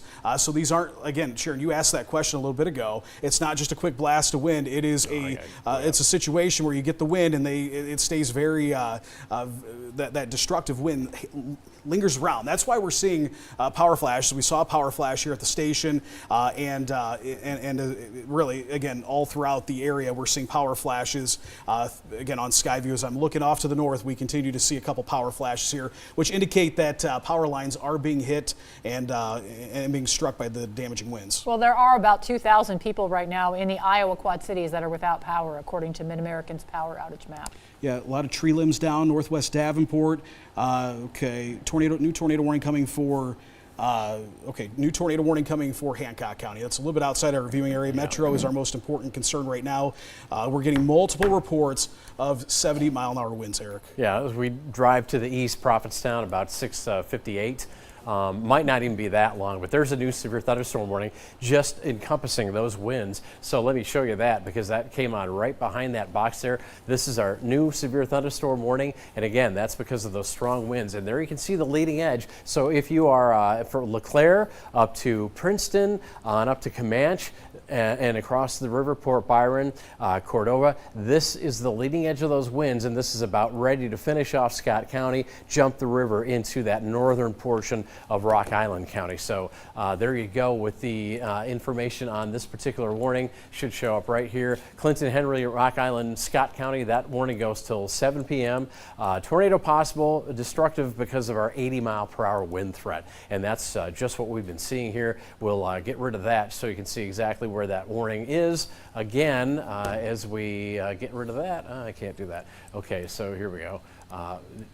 There you go. This area right here, there's our new tornado warning, Clinton and Scott, and I think that must be a continuation of what we had before, or else the finishing of that particular warning. So let me get that into screen. Yep, Eric, and while you're still talking here, I want to mention that we're still watching, I would say right now, the worst of this storm. While the entire Quad City metro is in line for these destructive winds, right now, if you're north of, I'd say north of Locust is where we're seeing the most significant winds. We're getting lots of reports of damage on the northwest side of Davenport. Lots of trees down. Hail also being reported as well. We've got lots of folks also reporting power outages in this area too, specifically northwest Davenport, west side of Davenport, and that is where it has moved in. It just moved into town.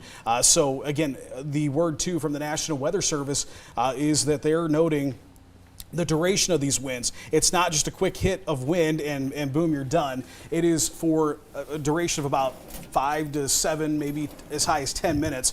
Right now, the most significant winds, and when we see 67-mile-an-hour winds, when you're less than a mile from the radar beam, that's incredible because you're at the surface. So that is what's happening on the ground, and it definitely jives with the reports that we're getting from not only spotters, but also viewers out there that are seeing this destructive wind. So right now, now LeClaire. If you're in LeClaire, you need to be indoors, and I would go ahead and take your tornado precautions. I'm going to kind of give you a little extra time here and move this into town. And then eventually the Rapid City area, also Port Byron. You folks are also in line for this. Riverdale 6:30, the Mid-American Energy Riverside Generating Station 6:30, Pleasant Valley 6:30. You got a few minutes here. East Moline Correctional Center 6:32, Hampton. This will be moving in. This is that kind of narrowed it in here to that core of the most destructive winds, which could be up to 70-mile-an-hour winds. LeClaire 6:35, LeClaire Family Medical Clinic, and then eventually Port Byron 6:37. Cordova 6:38, and then Riverdale Senior High School. It'll be hitting the high school here at 6:42 as that continues to move off to the east. But new radar update, and I bet you we are seeing some pretty incredible winds here, continuing here. And this is along I-80. So here's I-80. And just to the north, Utica Ridge Road is right here. So Bettendorf on the northern side of Bettendorf, 53rd Avenue right here. The core of the most destructive winds seems to be right now from 240th Street down to Forest Grove Drive. I'd even say maybe down towards 53rd Avenue along Utica Ridge Road. It continues to move off to the east here towards kind of along Territorial Road. It's heading right towards Port Byron and LeClaire. You folks need to be taking shelter now. I'm going to go back into the heart of the metro and see what winds are. A little bit weaker here downtown, and maybe a little bit of an uptick here out ahead of it. Moline and Rock Island, this is not as bad for you folks. The most destructive winds, it's very clear here to see. They're about due east of Mount Joy here. I think it moved right over top of the Weather Service, but essentially right now along Utica Ridge Road, moving the worst of it, again, 53rd Avenue up to the north here to about 240th Street is where we're seeing that pool of 70 to maybe 80-mile-an-hour winds, Eric. Okay, yeah, and I want to go down south on this line here because it does extend farther to the south. Though we're not the only ones getting the potentially strong winds. You can see as we go down to Henderson and Warren County where these stronger winds are, and these are just about ready to get out of southwestern Henderson County, moving into Warren County. There's a batch of stronger winds, a little far from the radar site to get an accurate speed on these, but you can see that's working its way right down Highway 34 toward areas just southwest of Monmouth right now. And as we continue to move on up, Alito's just cleared some strong winds, so this is the leading edge of the same line of wind that's going through the metro. This is approaching 67. New winds are over here in eastern Mercer County. As we go up north, again, we pick up what Kyle has just been talking about, from preemption just to getting that gust front all the way now in line with the Mississippi River as we head into Rock Island County. And then also as we take this line a little farther to the north, it gets a little convoluted because the storms are still kind of mixing everything up there. But I did look at some of the wind speeds that we have in portions of Whiteside and Clinton County and southern Jackson County. Some of those leading edge winds still around 50 to 60 plus miles per hour. And again, we can see some of those extend all the way up toward Lanark there. We can take a look at what's going on in terms of the wind speeds around Lanark. If we can get a pixel, 60-mile-per-hour winds. And again, that leading edge now getting up toward just west of Freeport, Illinois, along that same line of storms that's been heading through the metro. And as we turn it into radar, you can see this is our severe weather threat that we've been talking about coming our way for the afternoon into the evening hours. And now it is getting a little bit farther to the east in the northern QCA, which is a good thing. And as we just go to radar here, you can see with the movement now into northwestern Illinois, much of the western half of Joe Davis County is in the clear here. As we drop a little bit farther south, you can see that western Clinton and Jackson County pretty much in the clear. Still dealing with the winds here in the Metro Quad Cities, but again, this is literally the back of our line, now lining up with the Mississippi. Soon this will be an issue for our Illinois counties exclusively, but as we have been talking about most recently, everything that's going on here in terms of the Metro and those strong winds moving on through, there you see that gust front getting just now toward Coal Valley, kind of the southwest Metro. Here's the big X, and those winds haven't quite gotten there yet. But as we zoom in and take a look at some of our Illinois cities down here, Green River, around let's see, let me get rid of that, and then we can just go right up here and get much closer into the areas here. Yeah, towards Silvis and all those areas. There you go. There is the leading edge of the strongest winds as we look from East Moline over to Kelowna.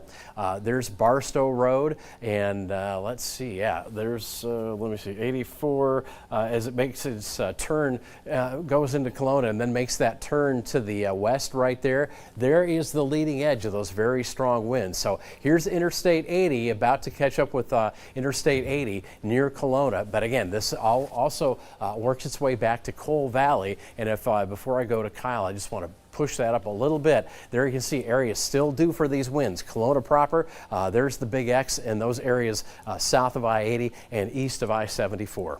Okay, a couple things. One thing I want to mention is for the Metro Quad Cities, Davenport, you're hearing the sirens going off because we can hear them here. The worst of it is now into Bettendorf. Bettendorf, you're not out of the woods yet. Moline, East Moline, still be sheltered, but if you're in Rock Island and Davenport, the worst of it is now to our east. Heading down to the south, so we've been focused on the metro.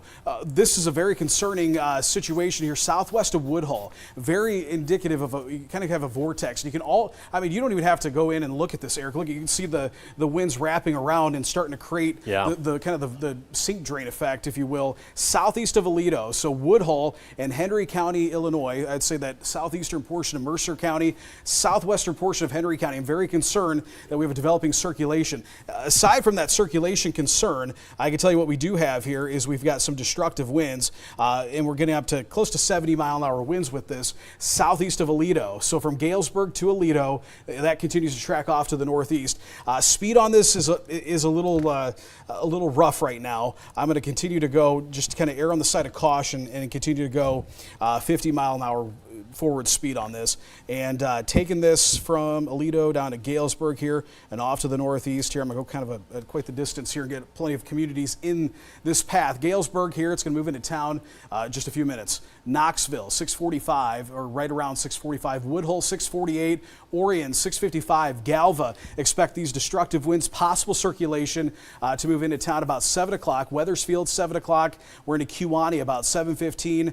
Buda, 7:30. Wyanett, 7:36. Tisqua, 7:38, and about 7:45, we will see this line of storms move into the Princeton, Illinois area with what could be some destructive winds and maybe a developing circulation here. We're going to continue to watch it. Yeah, and as we go back to that very same area, look at some of the Bishop Hill, Cambridge, Woodhull, Orion to your south, Viola to your south, Alexis kind of right on top of you, maybe just a little bit to your north and west, south, east, or south of preemption. There's Highway 67. There's our area of concern right there. And again, as we go to the other product here to check out those winds, because as Kyle was showing you, there was an area of very strong winds there right along 67, and we'll check out those.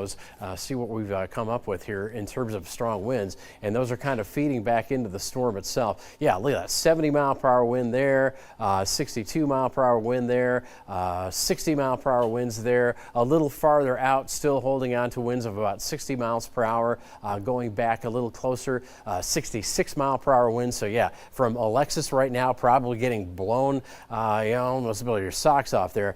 We've got that little area of wind that is moving to the north and east, but again, our concern here, because of the fact that we're looking at base velocity, that's a little far away, but look at what we see up in the storm itself. Yeah, another definite circulation forming here, so we'll have to keep our eye on that as we get those reds and greens again, making this circulation toward the radar site here, away from the radar site here, knocking themselves right together. So again, if you're in eastern Mercer County, and I could get a little bit closer because I think we're looking at New Windsor area right around there. Should be not there, but as we get a little bit closer in, here we go.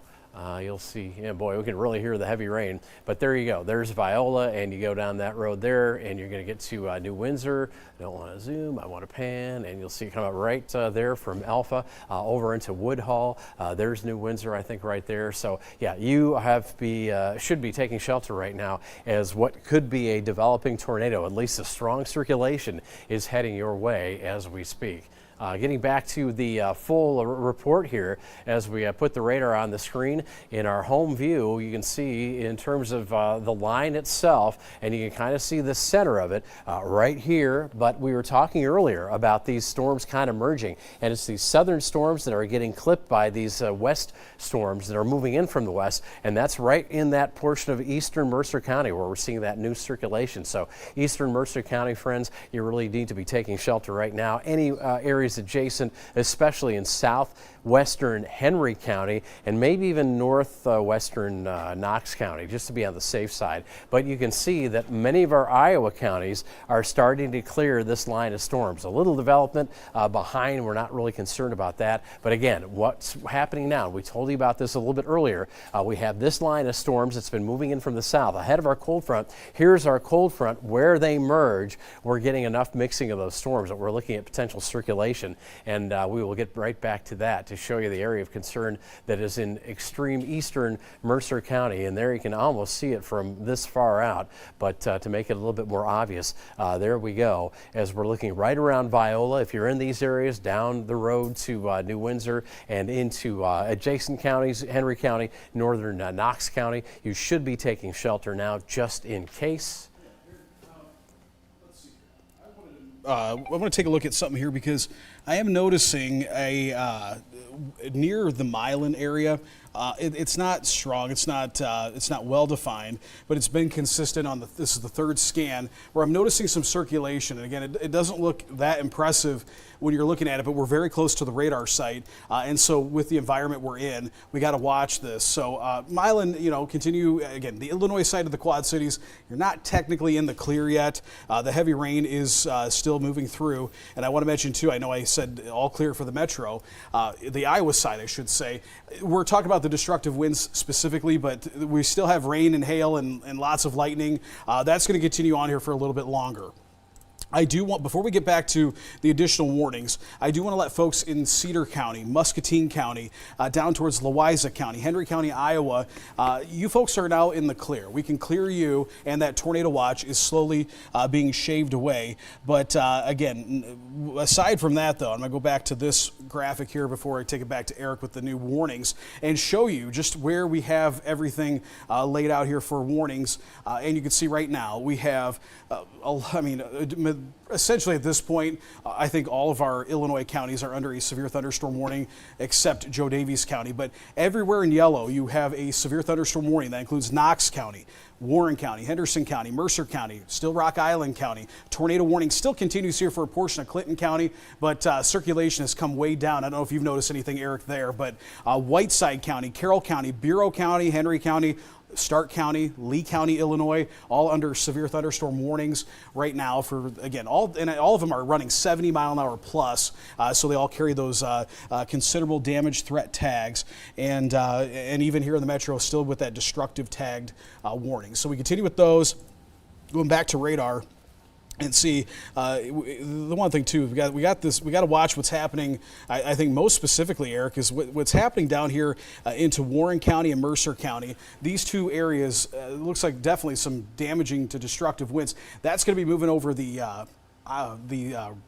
I-74, yeah, I said I-280. I-74 corridor there from the Big X on I-280, where I-280, I-80, and 74 meet, from the Big X to the south here towards Galesburg, and even south, I would say, all the way south towards Abingdon. So west of Abingdon, we got circulation we're watching there, northeast of Kirkwood. West of Woodhull, additional circulation, but also very damaging, maybe destructive winds pooled within those areas as well. All right, and so as we go through the specific details of what's left over for our warnings, and again, most of this now transitioning to the Illinois side at 6:41 here till 6:45, so just a few more minutes left on that Clinton and Scott tornado warning. As we check out what the bulk of our warnings happen to be, the severe thunderstorm warnings, here you go. And as we pan down the line, we'll start up in our northern counties first of all, and give you an idea of what's happening up this way with one severe thunderstorm warning that takes into account portions of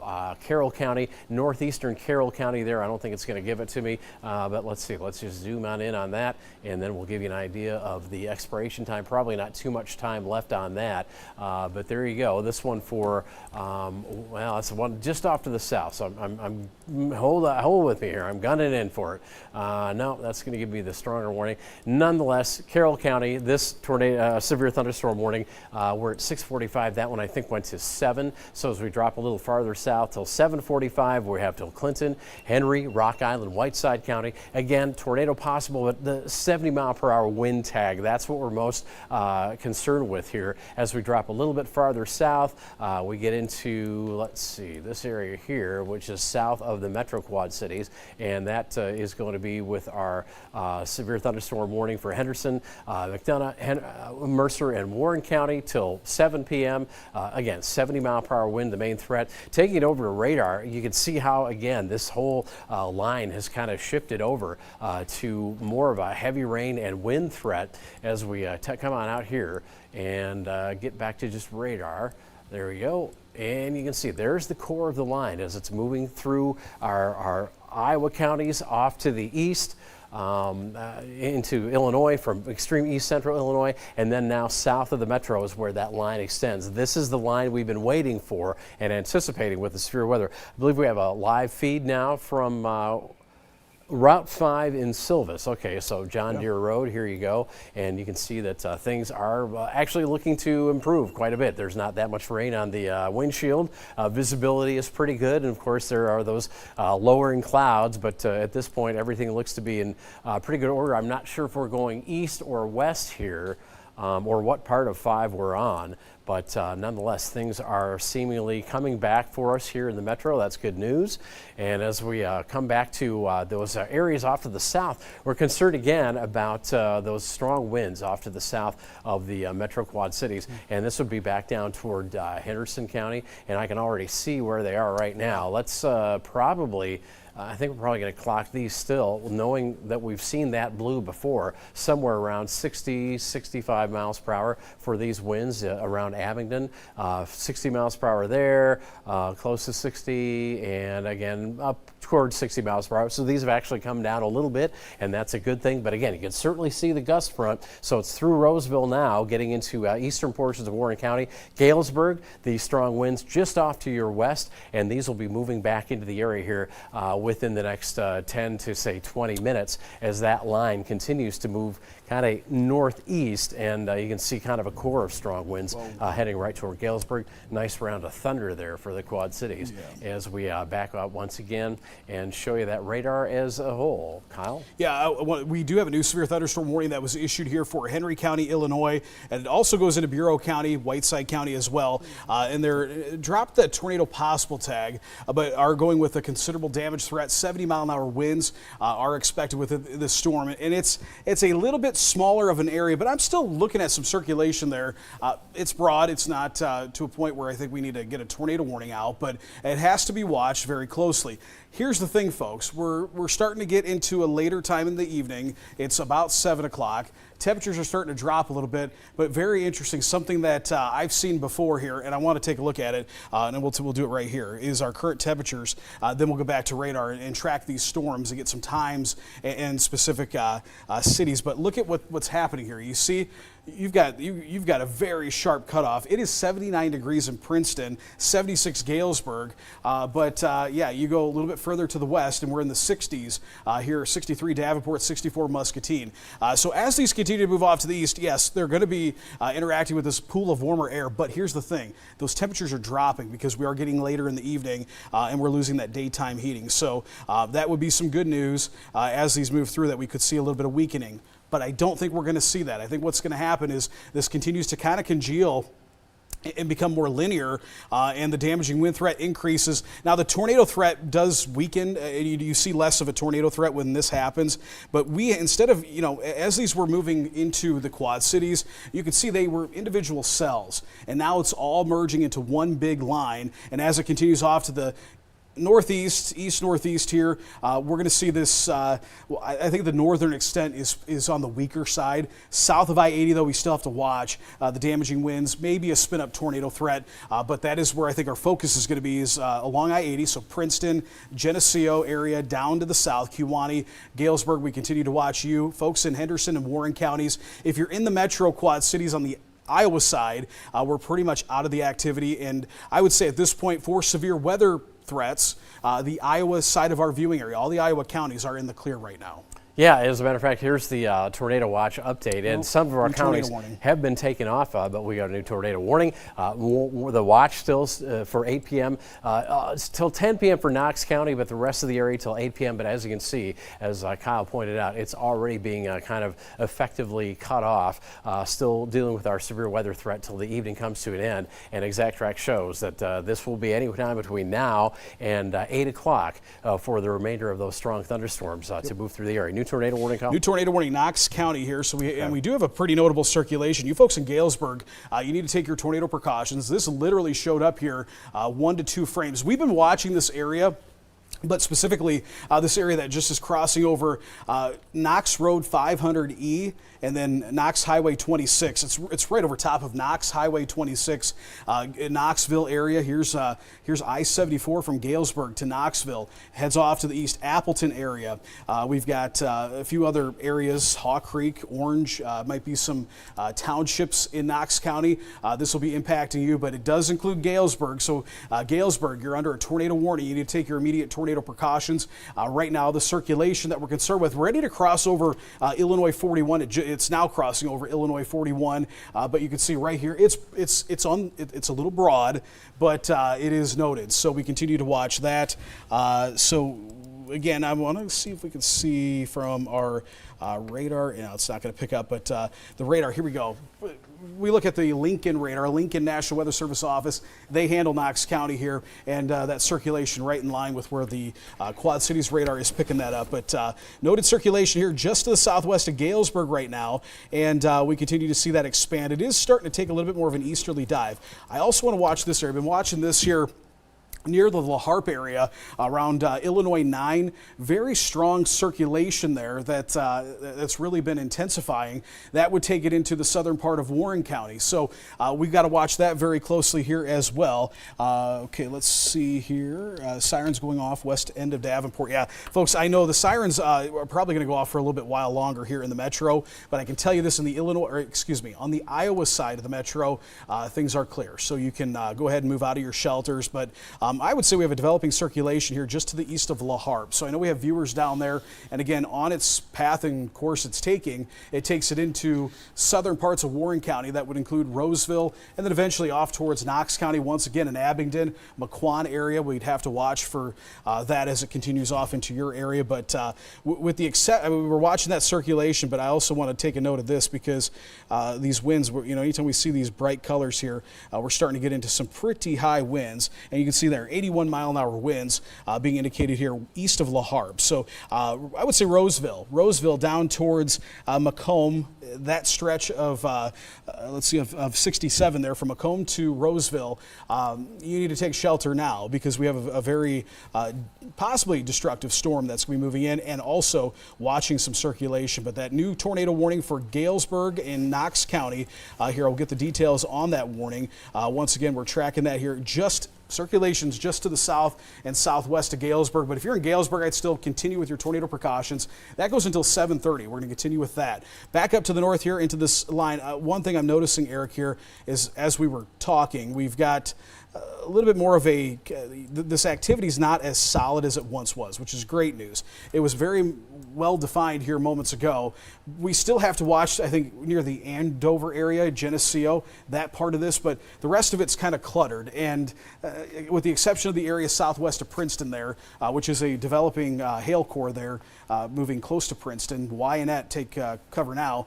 The rest of this here to the north of I-80, because we've had storms already move through this area, these are going to be a little bit tougher to become severe. So I think the focus at this point, we'll say right now, south of Highway 30 is going to be the focus, but certainly along I-80 and to the south, we're going to continue to watch for those destructive winds, maybe spin up tornadoes, and again, out ahead of that main line, maybe some hail too there in Bureau County. Yeah, and back to the Geneseo area, you know, this is the leading edge of those strong winds that made their way through the metro. So Geneseo, heads up, first alert that you're going to get some much more gusty winds over about the next 10 to 15 minutes. And as we take a look at the top of this line, it is a little bit more convoluted again because the storms are kind of mixing out. But you can see Prophetstown, those stronger winds have just made it through Erie, and it's obvious to see this line here. So if you're in Erie, your winds have just picked up. Prophetstown, your winds will pick up. As we go to Morrison, already in this strong wind regime, which is now heading all the way into Sterling, your winds have picked up as well. So now, as we drop a little bit farther south, Tampico, you'll eventually get into the strong wind regime there. Hoop Hole, same thing. Cambridge, same thing. As we watch that area of outflow right there between Geneseo now Orion.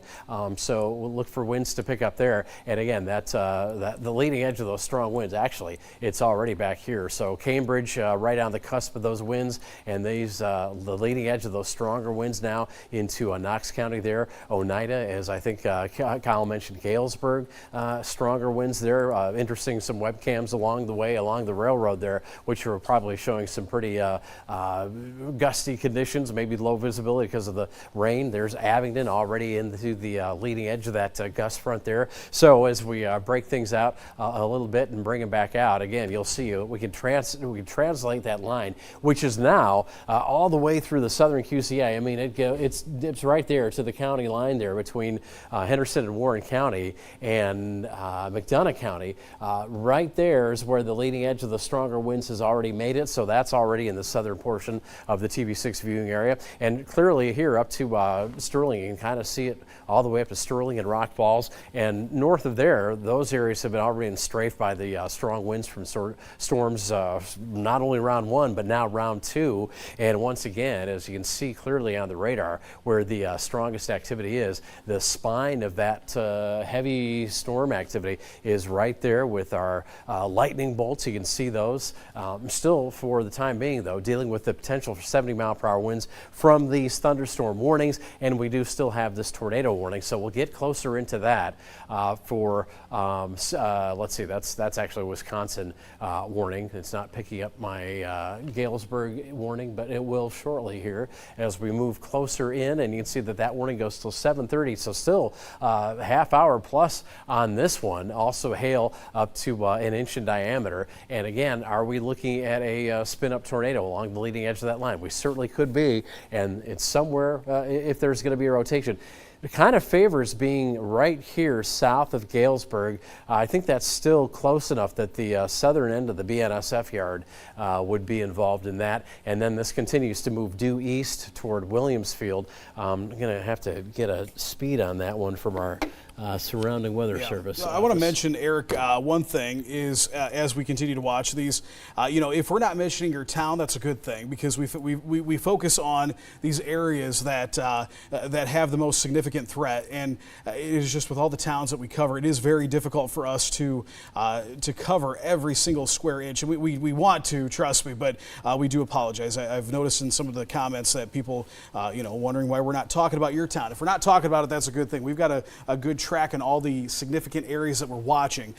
Namely, we've got some reports down in the Burlington area. Burlington, we've seen some storms close to you, but nothing that has been threatening. It has been kind of to your north. You're south of I-80 and to your north. So the areas that we highlight are the areas of concern. Now, I can tell you some good news, okay? Folks in the Quad City metro area, I'd say here, talking, of course, the Iowa side, as we've been mentioning, but even into Rock Island and Moline, you're clear. You're good. We did have that little weak circulation I was watching in Milan. 2 scans later, that thing disappeared. And I do think that areas north of I-80, maybe along I-80, with the exception of Bureau, Henry counties, Mercer counties, we're seeing a downtrend in this activity. But still, we could see some damaging winds in Whiteside and Carroll counties.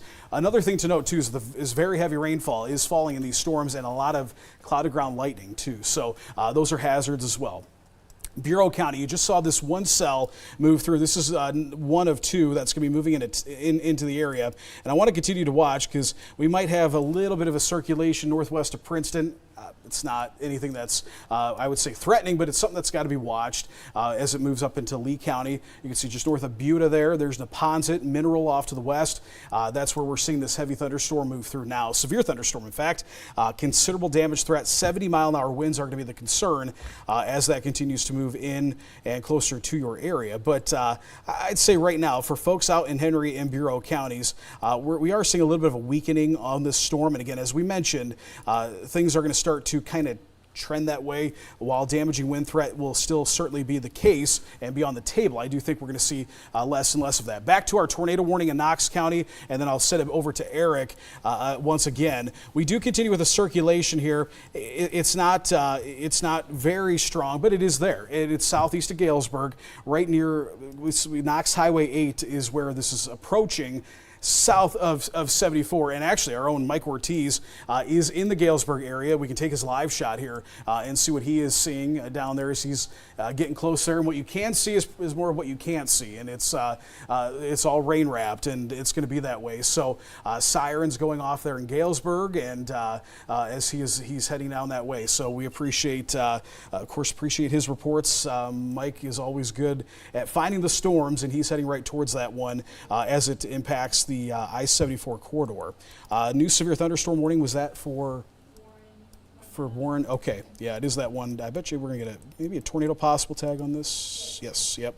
Because I've been noticing a little bit of circulation. We talked about that area to the northeast of La Harpe. Good news, though, I think in this scan, it has weakened. Actually, yeah, so you can see what happened here. I'll go back. And it was right here I was concerned. You could see that big uptick there in those brighter colors. Thought we might have a developing circulation there, but then, 3 frames, it's gone. So it's still something that they're watching closely. And damaging winds are going to be a big threat down there. So you folks in Roseville, over towards the Berwick area, Point Pleasant, and the southern half of Henderson County, you want to be moving indoors. Damaging winds are certainly a threat. Knox County, we got to continue to watch this area southeast of Galesburg for that circulation potential, but it would be a spin-up tornado type deal within that line. And we're seeing a little bit of a little bit of a notch here, and so that's why we continue with that warning. Other than that, though, Eric, I'm telling you, here to the north, pockets of damaging winds, but circulations are minimal at this point in Henry County, Bureau County. We've got little areas we're watching, but nothing that is screaming tornado imminent. So that's some good news, but damaging winds, I think, continue to be that main concern here. Yeah, and that was our concern all along with that line of thunderstorms, any line of thunderstorms that you get right along that cold front. So yeah, damaging wind conditions, we still have active severe thunderstorm warnings for winds up to 70 miles per hour for portions of Carroll County, northeast Carroll County, about the southern half of Carroll County, and that's a warning that goes all the way down through Whiteside County and over into Clinton County as well. And as we just continue to move down the line here, what you'll see is that the intensity of the rain doesn't really tail off at all. Still have a severe thunderstorm warning for Bureau County. So there's the southern end of our Carroll County and Whiteside County warning. That gets into northern Henry County and northern Bureau County. But yes, Henry County, along with parts of the southern metro, still in a severe thunderstorm warning. There you see it, portions of Rock Island and Moline, and over to, let's see, Silvis, just south of Kelowna, and Coal Valley, and then down through portions of Rock Island County into northeastern Mercer County. That is a severe thunderstorm warning that, of course, we're still interested in our tornado warning that includes portions of Knox County. Looks like part of that just got clipped away, so Galesburg might not now be in that tornado warning, as the leading edge there, where we could see some spin-ups, is moving away from Galesburg to the east, kind of toward the middle of Knox County. Then again, we've got the severe thunderstorm warning for southern Henderson and Warren County. This goes down into Henderson and McDonough, or Hancock and McDonough County as well. By the way, as you see, it's 7 p.m. This is live severe weather coverage on KWQC TV 6 in Davenport, Iowa. Chief Meteorologist Eric Maitland, along with our good friend Kyle, and we've got Deanna over there as well, as we continue to see things get much better on the Iowa side of the river. Yeah, I just put a picture into Teams for the booth. if we can get that up. It's just some hail that we got from one of our viewers, Nolan Fritz, in Buda. We had that kind of secondary storm that moved out ahead of the main line, and we did see some hail. We continue with a little bit of hail course, so let me know when we can get that up. And photos right, let's take a look at it. And you can see that's a pretty good sized hail for, I'd say probably $half sized hail by the looks of it. So that's that storm that just moved through Bureau County. And again, we appreciate everybody who sends reports in. We've got an overwhelming amount of pictures and images that we are filtering through. So thank you very much for that. But again, right now, we're starting to see things, which is a good sign. We're starting to see things downtrend a little bit. I want to go back to the wide view here, and where we take literally kind of take everything off except for the map and the radar itself.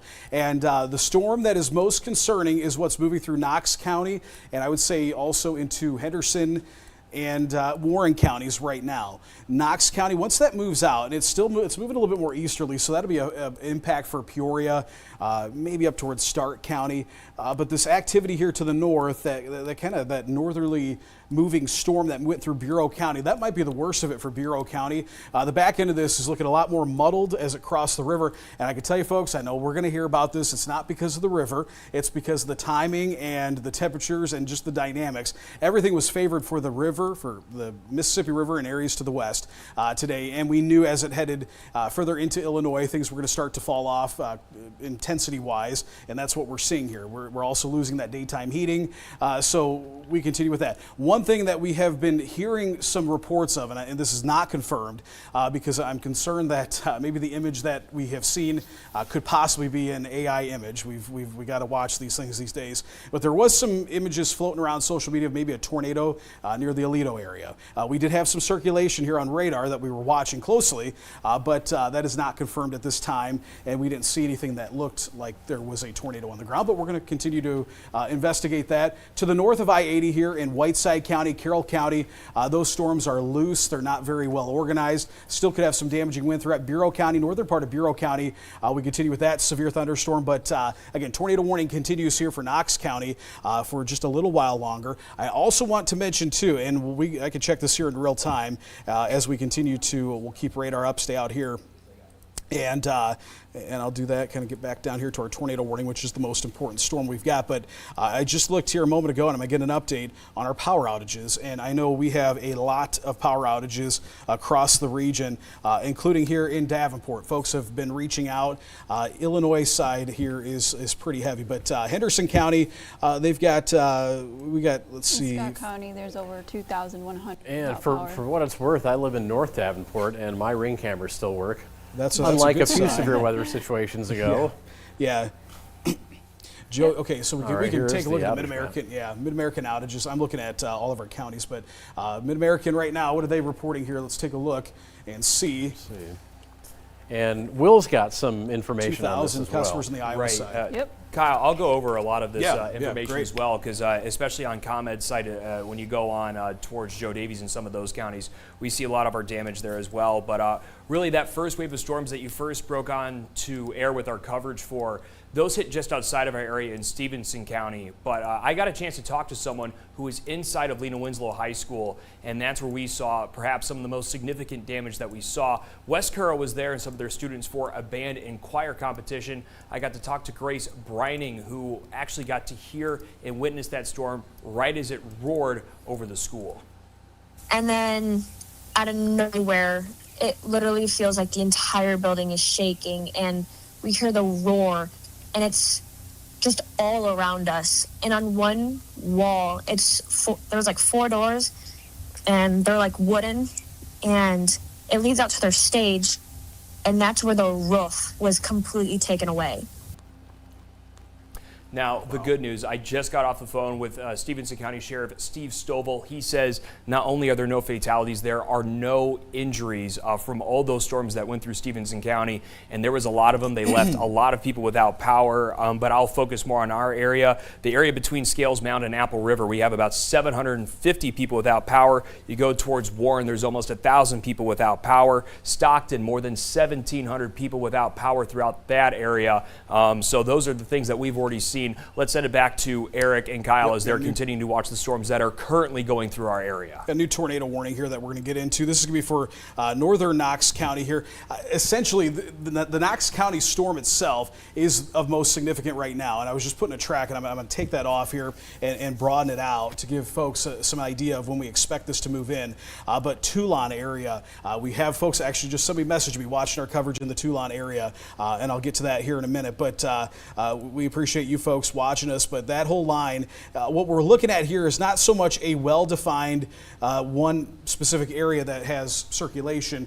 It's all within this line. It's such where we get these spin-up rotations, spin-up tornadoes that happen pretty quickly. But we do have an area here just off of 74. Also hearing reports near Woodhull of some overturned semis on I-74. Again, not only are we dealing with that tornado potential, but also that threat is there for some damaging winds. But Macomb, 7:10, that'll be moving into town. Galva, about 7:13. Williamsfield, 7:15. Weathersfield, about 7:20. We get down to Toulon, 7:25, Wyoming and Stark County, Wyoming, Illinois, 7:30, then Princeville, 7:30, that's out of our viewing area. Bradford area, about 7:38. Again, within this, I would say right now, the area, there's one particular area, it's kind of the apex of this line, just north of 150, Route 150, just north of I-74 here, east of Galesburg. That's going to take it, might take it in the south side of Stark County here, but still, if you're in Toulon and Bradford, also up there towards the Castleton area, you folks still, I would take your tornado precautions here. I do think that the worst of it is going to go south of the Kewanee area, at least at this time, but this portion of the line is what is concerning us right now. I'll go back down here into the southern part of our viewing area. Henderson and Warren County, you still are under that severe thunderstorm warning. Roseville, you're probably seeing some pretty gusty winds, maybe some damaging winds, but it does look like the worst of it might stay to your south there into Hancock and McDonough County. Yeah, and as we were saying earlier, you get the gust front of the wind, and then even behind that for 10, 15 minutes, you could get some strong winds. Take a look at this. We're going up north now. We are in Carroll County. Well, we thought we were in Carroll County. Let me back that up. Sometimes technology does not know my friend. But well, I'll tell you real quick, we're getting reports of damage in Bureau County, maybe some power poles down near the Langley area. So unconfirmed, but we're going to check in on that. All right, so yeah, let's take a look now as we query what we've got going on. Here's Milledgeville. Take a look at some of the wind speeds here. You can see Lanark up there, down from about 65 miles per hour, still holding a little area here. This is eastern Carroll County. These wind speeds here have been around and above 60 miles per hour. Just so happens the pixels that I happen to query here, a little bit less than that. And again, we see the radar has updated, but there you go, 64 miles per hour. So this is heading through the extreme eastern portion of Carroll County. So again, it's not quite safe to come out just yet, because not only are we getting a pretty good thunderstorm, but also some still very strong winds. And we can see some of these winds also into portions of central Whiteside County. There's Prophetstown, Morrison. And again, where these yellows pick up kind of in these rural areas, here's Interstate 88. So north of 88 there, before you get to the Morrison and Prophetstown exit, probably closer to the Erie exit, maybe some areas of some strong wind there. So keep that in mind. And again, as we move our way down this line, we're still, of course, most concerned with what's going on a little bit farther south, where we have those tornado warnings in Galesburg. But again, there's the line of strong winds, that leading edge, a little notch there that'll have to be watched. That's just southwest of Atkinson, and those strong winds getting through Bishop Hill. There you see we've got the circulations possible on the leading edge of this line that we were talking about before, into Knox County. There's Oneida. There's Galesburg out of that initial threat from the leading edge of the line here. But again, where you can see those tornado warnings jutting off into Stark County, there's Toulon, and this one limits itself to the Knox County, the eastern Knox County border there, right down I-74, Elmwood, in that area as we see it there. Now back to the radar, and to put everything in motion, we'll just go through the whole area. Once again, you can see that at this point, outside of the flash flood warning that continues for northern portions of Jackson County, everything has really quieted down for the entire eastern Iowa portion of the TV6 viewing area. That would be anything west of the Mississippi. Our line of storms pretty much doing what it should in terms of timing, as we kind of thought everything would be out between 7 and 8 p.m. Well, it's now 10 after 7, and we still have a few counties to get through, but these storms are making pretty good progress right now. Main threat, and we haven't really seen that translate into most of these areas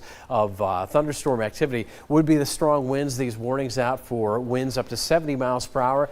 Yeah, there are those isolated areas that I was just showing you with winds right around 60 miles per hour. One thing we don't see is hail, and as we move down the line, since I moved this way, I'll update you that as far as our tornado watch is concerned, counties that are clear completely of the thunderstorms are clear now. Henry County, Louisa County, Muscatine, and Cedar County, Iowa. Still, because we're hanging on to some rain right along the Mississippi, these counties aren't clear yet, but they will be soon.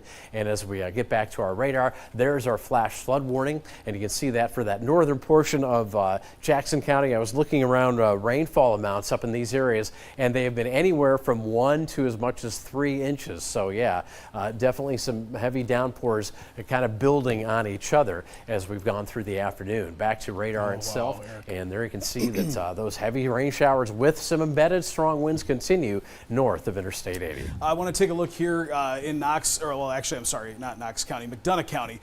This is McDonough-Hancock. It is technically not our viewing area, but I know you got Western Illinois University here. You got a lot of folks with interest down in this area, and there is a tornado on the ground, a rain-wrapped tornado. It was near the Carthage area. I think this is developing into another large tornado, and folks, I'm telling you, it looks like it's heading right towards the Macomb area. And for the folks down there, I want to put a path on this. You can see that bar has turned pink for an observed tornado, and if we can get any, I don't know if we have any cameras down in that vicinity, but I'd like to see what if we can. So forward speed of moving 55 miles an hour, and again, I'm going to get a path on this, but this is a very intense circulation. It is almost reminiscent of what we saw that was moving through Joe Davies and Stevenson County earlier. So again, we've got confirmed reports of a tornado. This is heading towards the Macomb area, but we got Colchester 7:20, Macomb about 7:30. This will be moving into Macomb. So if you have kids or anybody you know in the Macomb area, it's heading red line, center line for the Macomb area. So heads up there. Bushnell about 7:40, and then we're out into Fulton County, Illinois, which is out of our viewing area. But very notable circulation, very strong circulation. I'm going to look at the debris tracker, and it's hard to tell now, but again, confirmed reports of a tornado near the, here's Route 136, just to the south of 136, southeast of Carthage, over top of the Harmony, St. Mary, Plymouth area, getting ready to move into, again, closer and closer to Macomb. Macomb's up here, and I'll put this in motion and show you exactly where it's heading, and unfortunately, if it continues on its current path and course, we're taking it right into the heart of Macomb. So a very concerning situation there for you folks down into McDonough and Hancock County, as we have a pretty serious situation with that tornado that we continue to track. It's on the ground, moving closer and closer to Macomb. All right, and back to our tornado warnings in the viewing area. We have a couple of those for Knox County into Stark County, and then that southern one for Knox County, a little hail core there. And the winds that are going along with these warnings do show that we're not really looking at the rotating tornadoes. We're looking at a line of wind, which could indeed have some rotating notches in it, which would form spin-up tornadoes, those smaller ones. But there is that leading edge of line, and there's that little inflow notch right there to give you an idea of right where that is. Let's get pretty close into this. And this is getting into eastern portions of Knox County, but again, that's still our viewing area. And even at that latest radar, boy, it sure stayed prominent on the radar. So as we look east, or I should say west of Elmore, right around Snake Den Road, Knox County 28, I think that is. Let's see, Knox County Road 1850, Knox County Road 1675, Pine Street, small town there, and Knox Road 1550. Again, this is Elmore in the next county over, so here's the county line. But again, we're dealing with portions of extreme eastern Knox County where we have this tornado warning, and that notch is clearly visible right there. That could be a bit of a spin-up circulation on the leading edge of these very strong winds. Let me see, I was looking for I was looking for, 180, Highway 180, right there. So it's still west of there, but it is approaching 180, right along 1675 Knox County Road there, between Knox County 1675, and I think that's 1850, yeah it is. And so if you're in these parts of Knox County, again, make sure you're taking shelter. And anywhere along the eastern stretch of Knox County, this whole gust front is ready to make its way in. So you'll want to be, again, getting inside the house, get as many walls between you and the incoming winds as possible on the west side of the property. That's where they're coming from. Also stay away from windows. And as we come out a little bit, put this in perspective, oops, wrong button there, we will again see that we've got this lone tornado warning in the viewing area right now. However, we still have those warnings that we're looking at just south of the area. Again, mainly a concern for Macomb. Kyle? Yeah, I want to, real quick here, and we're talking about Knox County, and I want to show you exactly what's happening here, because you saw them issue that tornado warning well up into kind of that northern fringe bordering Bureau County, here all the way up into really all of Stark County. But here's what's happening, and this is a sign that we might start to see these storms start to subside a little bit, at least the winds, and I think that's what's happening. Is you can see that while the storm itself is moving to the northeast, the winds are moving that kind of that bowing effect. It's moving almost easterly, and we're seeing these little pockets of circulation moving more easterly with this. So folks listening to us in Henry County, you're watching us in Henry County, Bureau County, while we're watching this closely, I think this is going to stay off to the south of Bureau County and be an issue for Stark County.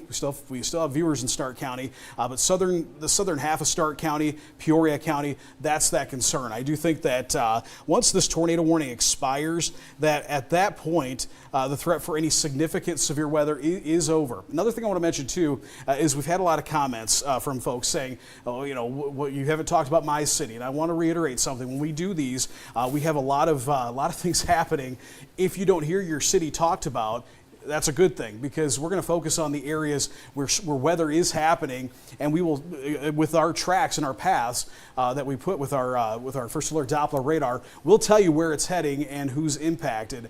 But when we get a lot of warnings like this, we've had, probably 30 or 40 warnings that we've had to track here through the duration of this afternoon and evening. We focus on those areas impacted, as that's the information that is important. So I know a lot of folks didn't hear their town tonight. Well, good, that's great, because your town was spared with a lot of others not so lucky. So we continue to watch that. But yeah, down here in Knox County, eastern Knox County, almost outside of the county and outside of our viewing area, we continue to watch that.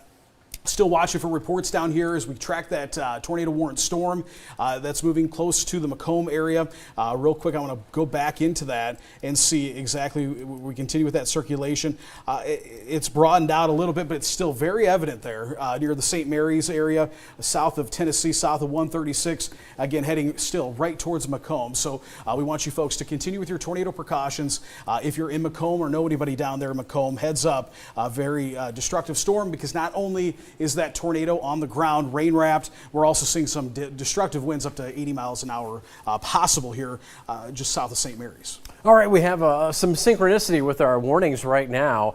These are the warnings that are in play till 7:45. Actually, everything but one is in play till 7:45, and that includes this warning here. That includes southern Carroll County, also much of Whiteside County, Illinois. And as we go down the line here, we'll continue to look at these severe thunderstorm warnings that have those expiration times at 7:45. Here we go for Henry County, Illinois, and also portions of Bureau County, Illinois. That warning goes till 7:45, a severe thunderstorm warning. This severe thunderstorm warning now along and north of Interstate 80 does almost include Princeton, just on your outskirts for Bureau County. That is in effect until 7:45. Then we have a tornado warning, two that are just about to come to an end here at 7:45 for eastern portions of Knox County. And then we have the only other warning that we have that is a bit different. This southern warning goes till 8 o'clock, and that includes portions of southeast Henderson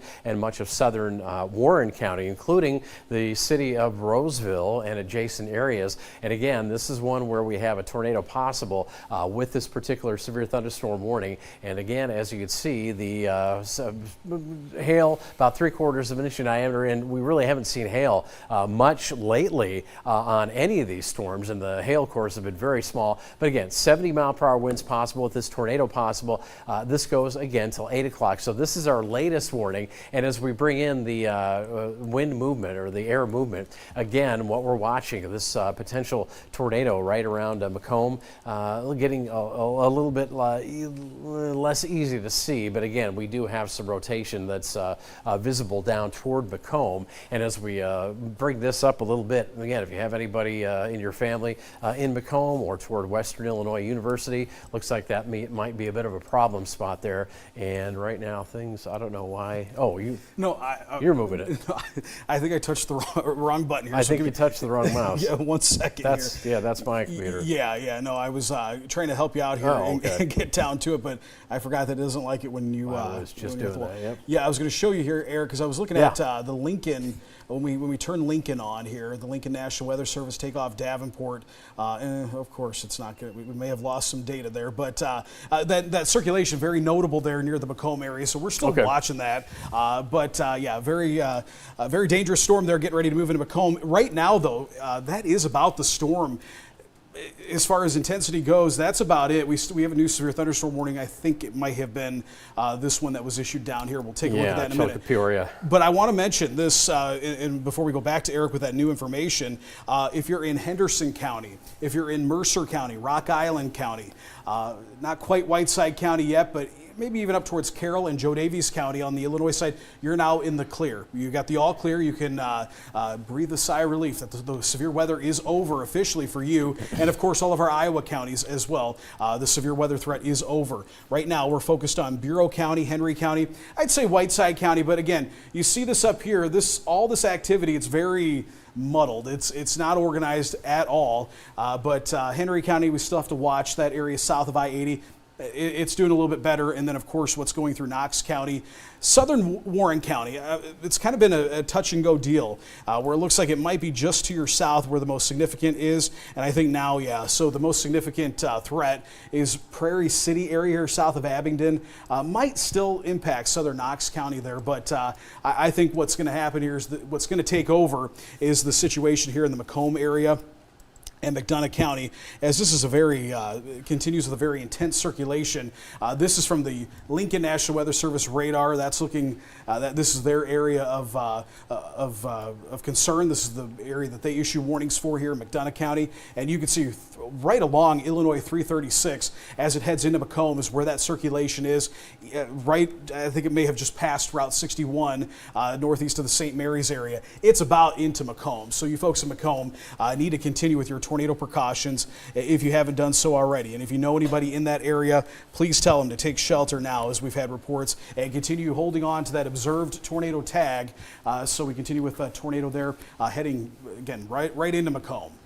Yeah, and I think the tornado threat there for Knox County now done. The actual leading edge where we'd find the spin-ups now into Stark County. So if you're in Toulon, you better be taking shelter. And there is the whole Stark County right there. And there's the leading edge already over the county line. So Knox County, despite the fact that those warnings do hang back, the line of concern is now east and out of the county. But on that note, I just want to pan up a little bit to the north here, because you can see clearly this is now getting into very eastern portions of Henry County, Illinois. And there again is that line of gusty winds. We were tracking this just a while ago back through the Metro Quad cities where we had incredible wind speeds and numerous reports of damage. Yes, this has probably weakened somewhat, but nonetheless, let me change the perspective here to get back a little bit closer to the surface.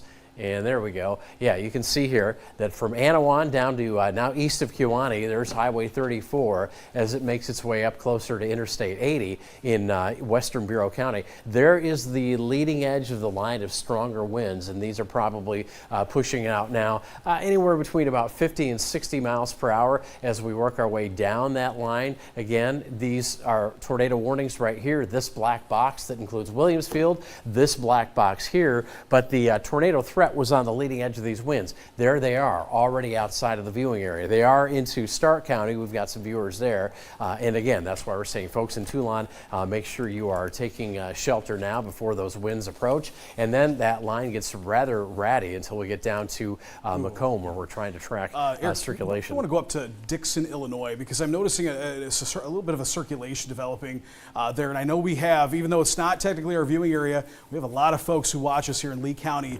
And so, yeah, you can see in the Dixon, Illinois, there has been some indication of circulation there just to the north of Dixon in northwestern parts of Lee County, Illinois. All right. Yep, so you can kind of see it there. That's the base velocity. Yeah, that's base. I'm sure those are pretty strong winds. Oh, yeah, there you go. So yeah, noticing that, and that's near the Dixon area. Boy, that's right on top of Dixon there. Yeah, and it's heading towards the Oregon, Illinois, Yep. Illinois 2 there. So watch out there, folks that are watching us in Lee County as we continue to watch that tightening circulation there. Yeah, let me give a shout out to these winds here. Probably pretty strong south of Buffalo. We're going to query those. That's why we get the cue. Ask the radar, hey, what are those winds doing? Well, they're blowing at about 66 miles per hour. So again, between 60 and 70 mile per hour winds here, 67. Pretty consistent here as we're north and west of Dixon. But again, as we take a look at the velocity of that speed and movement, by the way, velocity, how things are rotating higher into the mesocyclone, the storm itself. There you go. We've got the greens coming toward, the reds going away. So we are definitely looking here at a circulation. And just another review, you see these pixels, those pixels are our friends in this case. We follow those all the way back to the radar site in Davenport. So when we look at air going toward the radar site, that's in green. Air going away is in red. And even if I get a little bit closer to Dixon there, you can see that the red is a bit more prominent right on top of town. And there you go. That's air going away. That's air going towards. So right there we have a circulation whereas those two connect. And we call that a coupling of the two different velocities. And that's where we could have our tornado just north of Dixon, Illinois. Any info on that? No, I think we continue with we're continuing to watch that here. It is broad, but we're pretty far out from our radar. And I just, if you saw that kind of shift around there, it's because now it's picking up the Chicago radar and the Chicago National Weather Service. I believe they handle. Yeah, I was just going to ask. I think that is. Yeah, and so that area of circulation here's Dixon, Illinois, just to your north. So I think if you're in Dixon, a couple more minutes, continue with your shelter, but continue taking shelter, I should say, in your shelter. But the Oregon area here, and there's an update there. Still some circulation though. It's not moving very fast. A little bit muddled, but near the Oregon area here, to the north of Dixon is that concern. So we're going to continue to watch that. I do want to watch, though, because I was watching here just a moment ago. We continue with a tornado warning here in Stark County. And again, Stark County is another area. While it's technically, legally outside of our market, we still have a lot of viewers who watch the weather here because it comes from this direction. And we know a lot of you watch us. We appreciate that. And so I want to let folks know in Toulon, you've got some areas that we need to watch. This is moving over town, or over top of town right now, but within this line from right now, Illinois 93 is right here. So Bradford over here, Bradford, Osceola, south of 93, there's still some concerns for circulations. It'll be the spin-up tornado. So it's going to be a quick, it drops quickly and maybe 2 radar scans later, it's gone. Further south, we're watching more of a consistent circulation, a lot stronger. But within this, I'd say here southwest of Osceola, near Toulon, you see how it kind of indents a little bit? That's where we watch, because what happens is, to kind of put this as a visual, what's happening here is while the wind is pushing out of the storm, that's this red wind, this is the outflow, you're still getting some inflow into the storm, and what happens is in some of these areas you get the wind to kind of do something like this where it starts wrapping around and then you get a spin to kind of happen there. So that hopefully that kind of visualizes what happens with these, we call them quasi-linear convective systems, and so we got to watch that. They did drop that, well, it is 7:30, so that tornado warning expired. We continue with the severe thunderstorm warning, and I think that this is probably what we're going to see, even if this goes into Bureau County at the current rate it's at. a severe thunderstorm warning, marked tornado possible, and if we see any influx, we would then issue a tornado warning. But the deal is, as this continues off into Bureau County, this should continue to downtrend. We're seeing that, but I'd still be concerned there in Stark County as the storm continues to move through. But in Bureau County, I'm just not noticing. There might be a few little pockets of rotation, but Eric, I don't know if what your thoughts are on this, but I just think that this is really on a downtrend here, which is good. I really do. I think it almost is below severe limits, with the exception of this area. I'd say east of Kewanee might be having a little inflow notch there that we would need to watch for, but. I'm going to. Yeah, I think some of those things we probably see all night long if we kept looking. But we'll get back to Kyle. Impressive, yeah. Yeah, I just want to let you know here in terms of our tornado watch, if we can now come back to me. Thank you very much. No, that's all right. Look at where our tornado watch has been trimmed to. Areas that might be still influenced by some of the southern movement of storms that are moving in from the south. Right now, what's left of this tornado watch has actually been extended till 9 o'clock, so we'll continue to watch. However, our warnings, most of our warnings, we only have about 15 minutes to go till 7:45. And as far as the rest of what's happening in terms of our radar as a whole, let me just give you the home view of what's going on here in the Quad Cities, and you'll see that, yes, definitely Iowa in the clear, but we still have this area of storms coming in from the south and west.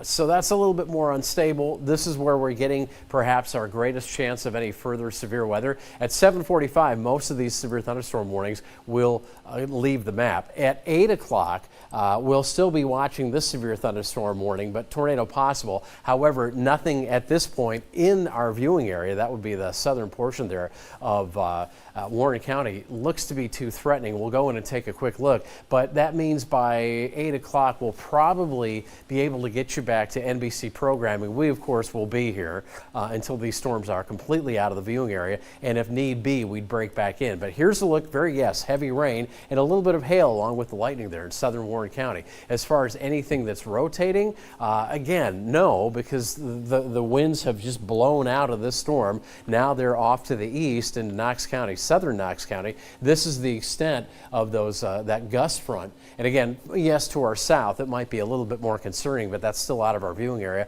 Although, again, we've been talking about Macomb. If you have friends or family in the Macomb area, especially kids at Western, you might want to make sure they are doing the safe things as you make sure you call them. But again, really nothing that's very concerning within this severe thunderstorm warning that technically goes till 8 o'clock. Now, we've seen throughout the evening here, things get cut back when the threat leaves. So if we get to 7:45, which we will in a few minutes, I think we'll be able to at least get you back to NBC programming. We'll stay with the radar through the evening. And again, we only have about an hour's worth of time left that we're really into any threatening weather, any part of the viewing area. And if that's the case, then we'll just get you back to NBC here at about 7:45 and hopefully call it a night. But then that will give us a chance to round up some damage reports and that kind of thing. And certainly we'll be looking at our station in Rockford, WIFR, to give us any more information that we can get on what has happened in Lena, Illinois earlier tonight. So that's kind of where we're at right now.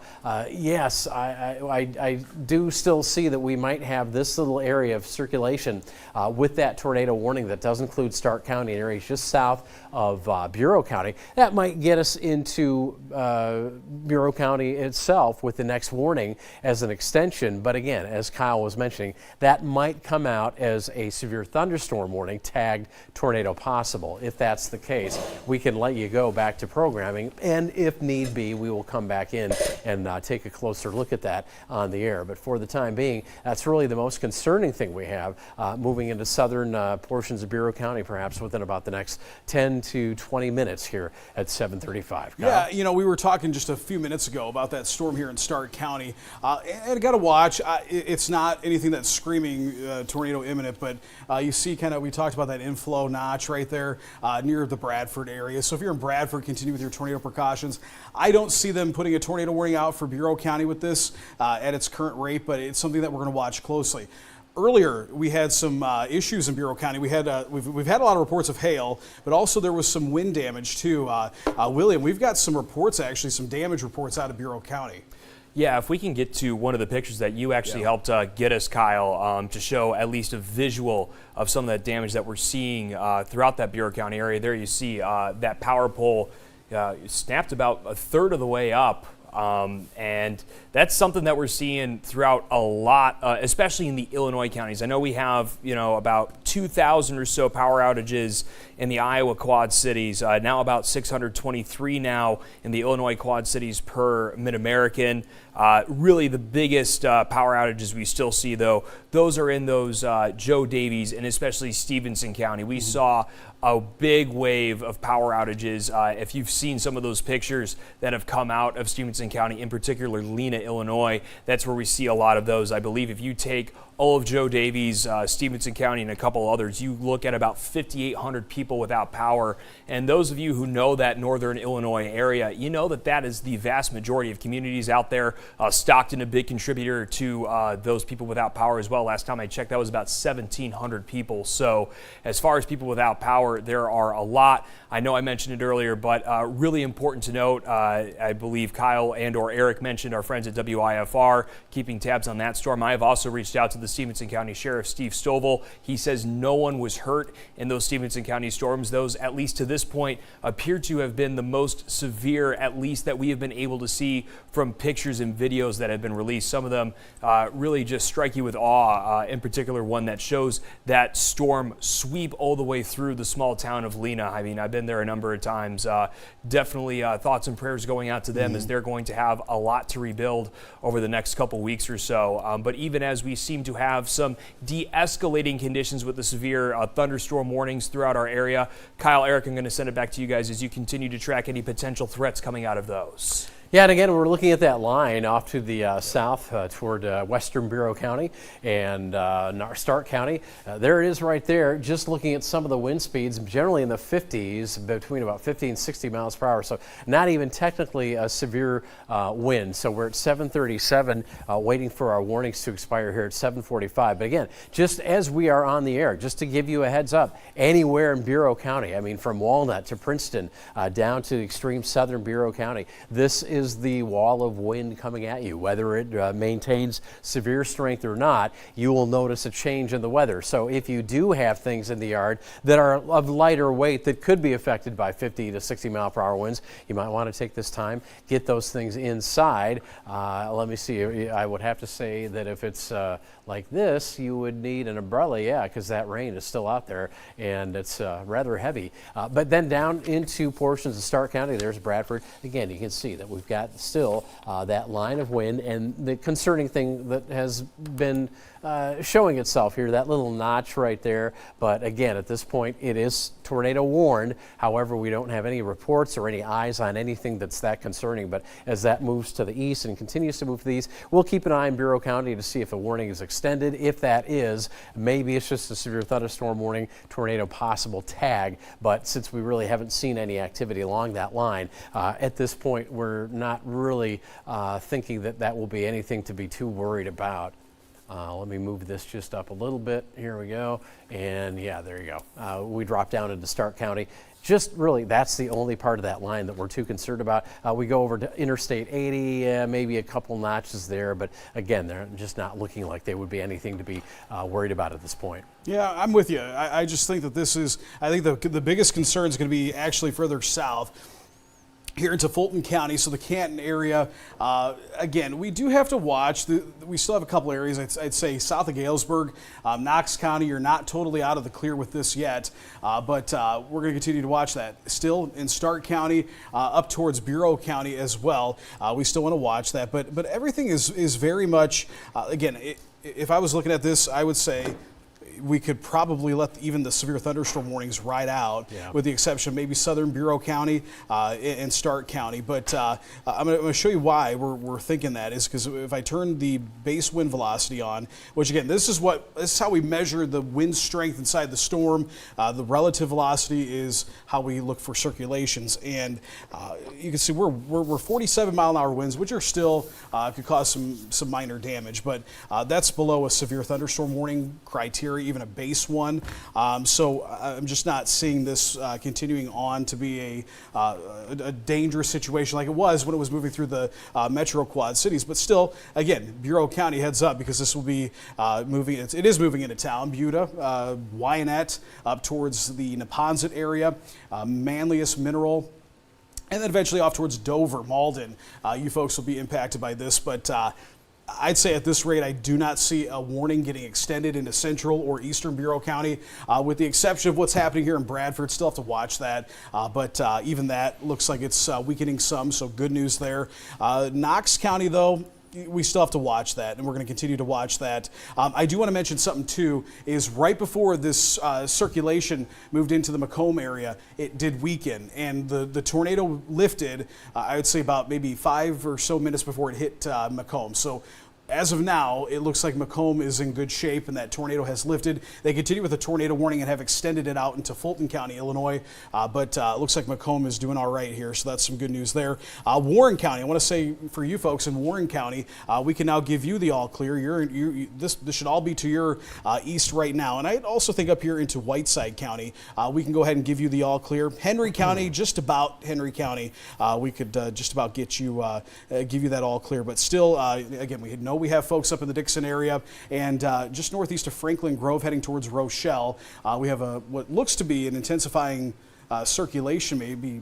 It looks pretty significant there, getting ready to approach the I-39 corridor. So again, outside our viewing area, but something we'll watch. Back to our viewing area though, and I'll take a wide view here once again and show you still a lot of lightning with these storms, but you notice here, okay, north of I-80, we've got lightning within these, but it's very minimal compared to the real dense ones, actually the Stark County one and the one down towards the Macomb area. And that usually equates to strength of the storm. The more lightning we see, the denser the lightning core is, or the core of the storm where the lightning is a sign that there is some strengthening going on, or it is a very dominant storm. So we will still have to stick around, watch the storm in Stark County. But again, I do think regardless, let's see, new warning here, severe thunderstorm warning.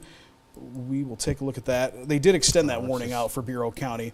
Okay. And interestingly enough, I mean, they put that tornado possible tag, but they're still going 70-mile-an-hour winds. I'm not seeing that. And we haven't seen that. I haven't seen that since it was in the metro. So but we'll continue to watch for that as it does move further into Bureau County. But again, we got to watch, and I'll go back to we're on the base velocity here. Well, we watch areas south of Buda. I'm just 50-mile-an-hour, maybe 60-mile-an-hour winds here east of Mineral, now into Bureau County. But the 70-mile-an-hour winds are just not. I'm just not seeing that. But I do want to say, I do think that actually we've been watching this here southwest of Tiscowa. I'm a little concerned that this is actually starting to tighten up and is actually becoming a circulation. And you can see, again, I'll explain this because this now is in Bureau County. What we could be seeing here is, so you got the winds kind of flowing into the storm. This is what we call the inflow. The red is all the winds pushing out of the storm itself. And what's happening here is you get that wind to kind of do more of this and start wrapping up, and that's where you get a circulation to form. And that would be, here's Wynette Walnut Road, Providence Township here, Tiscowa, city of Tiscowa, town of Tiscowa, here, Kentville Road. Just south of Kentville Road here, west of Wynette Walnut Road, is where there is a circulation. They might stay with that severe thunderstorm warning with a tag tornado possible, but that would continue east-northeast. It would affect, we'll put a path on this and give you folks in Bureau County some heads up here.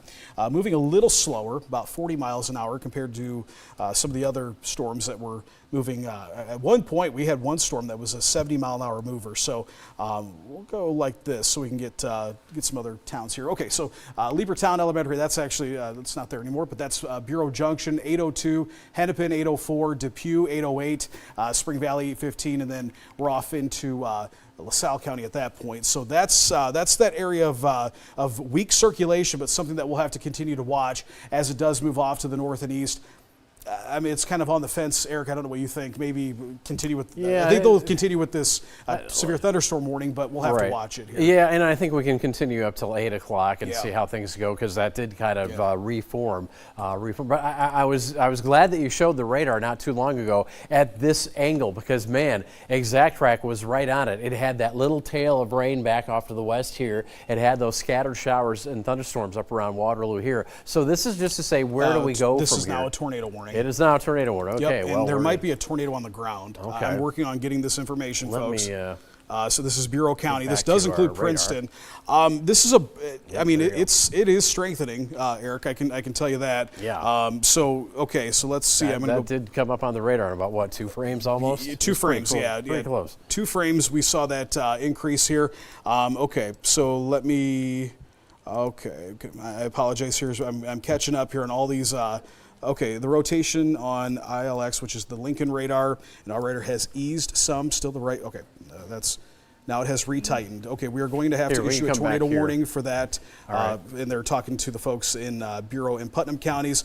Power poles down on the road north of Good Hope. So, okay, so yeah, they are, I mean, and that is evident here. And I think looking at this view, Eric. There you go. Yeah, Right you around can see that Providence, right there. just south. Yeah, near Tiscua. It's going to be heading towards Tiscua. If you're in Tiscua, this does include Princeton, Illinois, but I think that circulation is going to remain to the south of Princeton. So if you're in Princeton, you're going to hear the sirens. Your phone went off for that emergency alert. But I will say, Eric, do you agree? I think that circulation will stay south of Princeton. Yeah, it looks that way. Let's hope it does, because it's in that little southern notch of Bureau County. But there you go, between County Road 800, Kentville Road, and then 500 North Avenue. If you know those streets, there it is right there. And again, you see right where that green is going into the red, and the red is kind of undercutting the green. That's our circulation right there, right on top of Kentville Road pretty much. And that's why we do have now a new tornado warning. And it's about 7:46. So as you're probably going to see, a lot of our severe thunderstorm warnings will start to fall off the map here, because most of those were done at 7:45.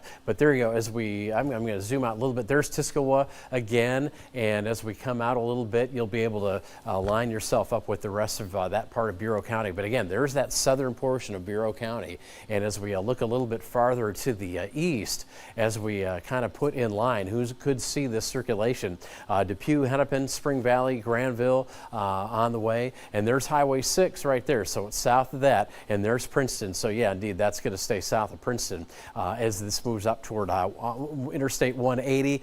Maybe if it hangs on, gets up toward, let's see, how far out is, okay, there's LaSalle. Yeah, that's what I was looking for, LaSalle and Spring Valley. So again, this is now our only concern within the viewing area, but as you can see, we had that straight line on the radar. This whole line was straight, then suddenly we get this little area of stronger winds. But with that, over Bradford, we could go ahead and take a look at some of those wind speeds. Again, we are looking at these probably around 60 miles per hour or so. Well, exactly, 60 miles per hour there.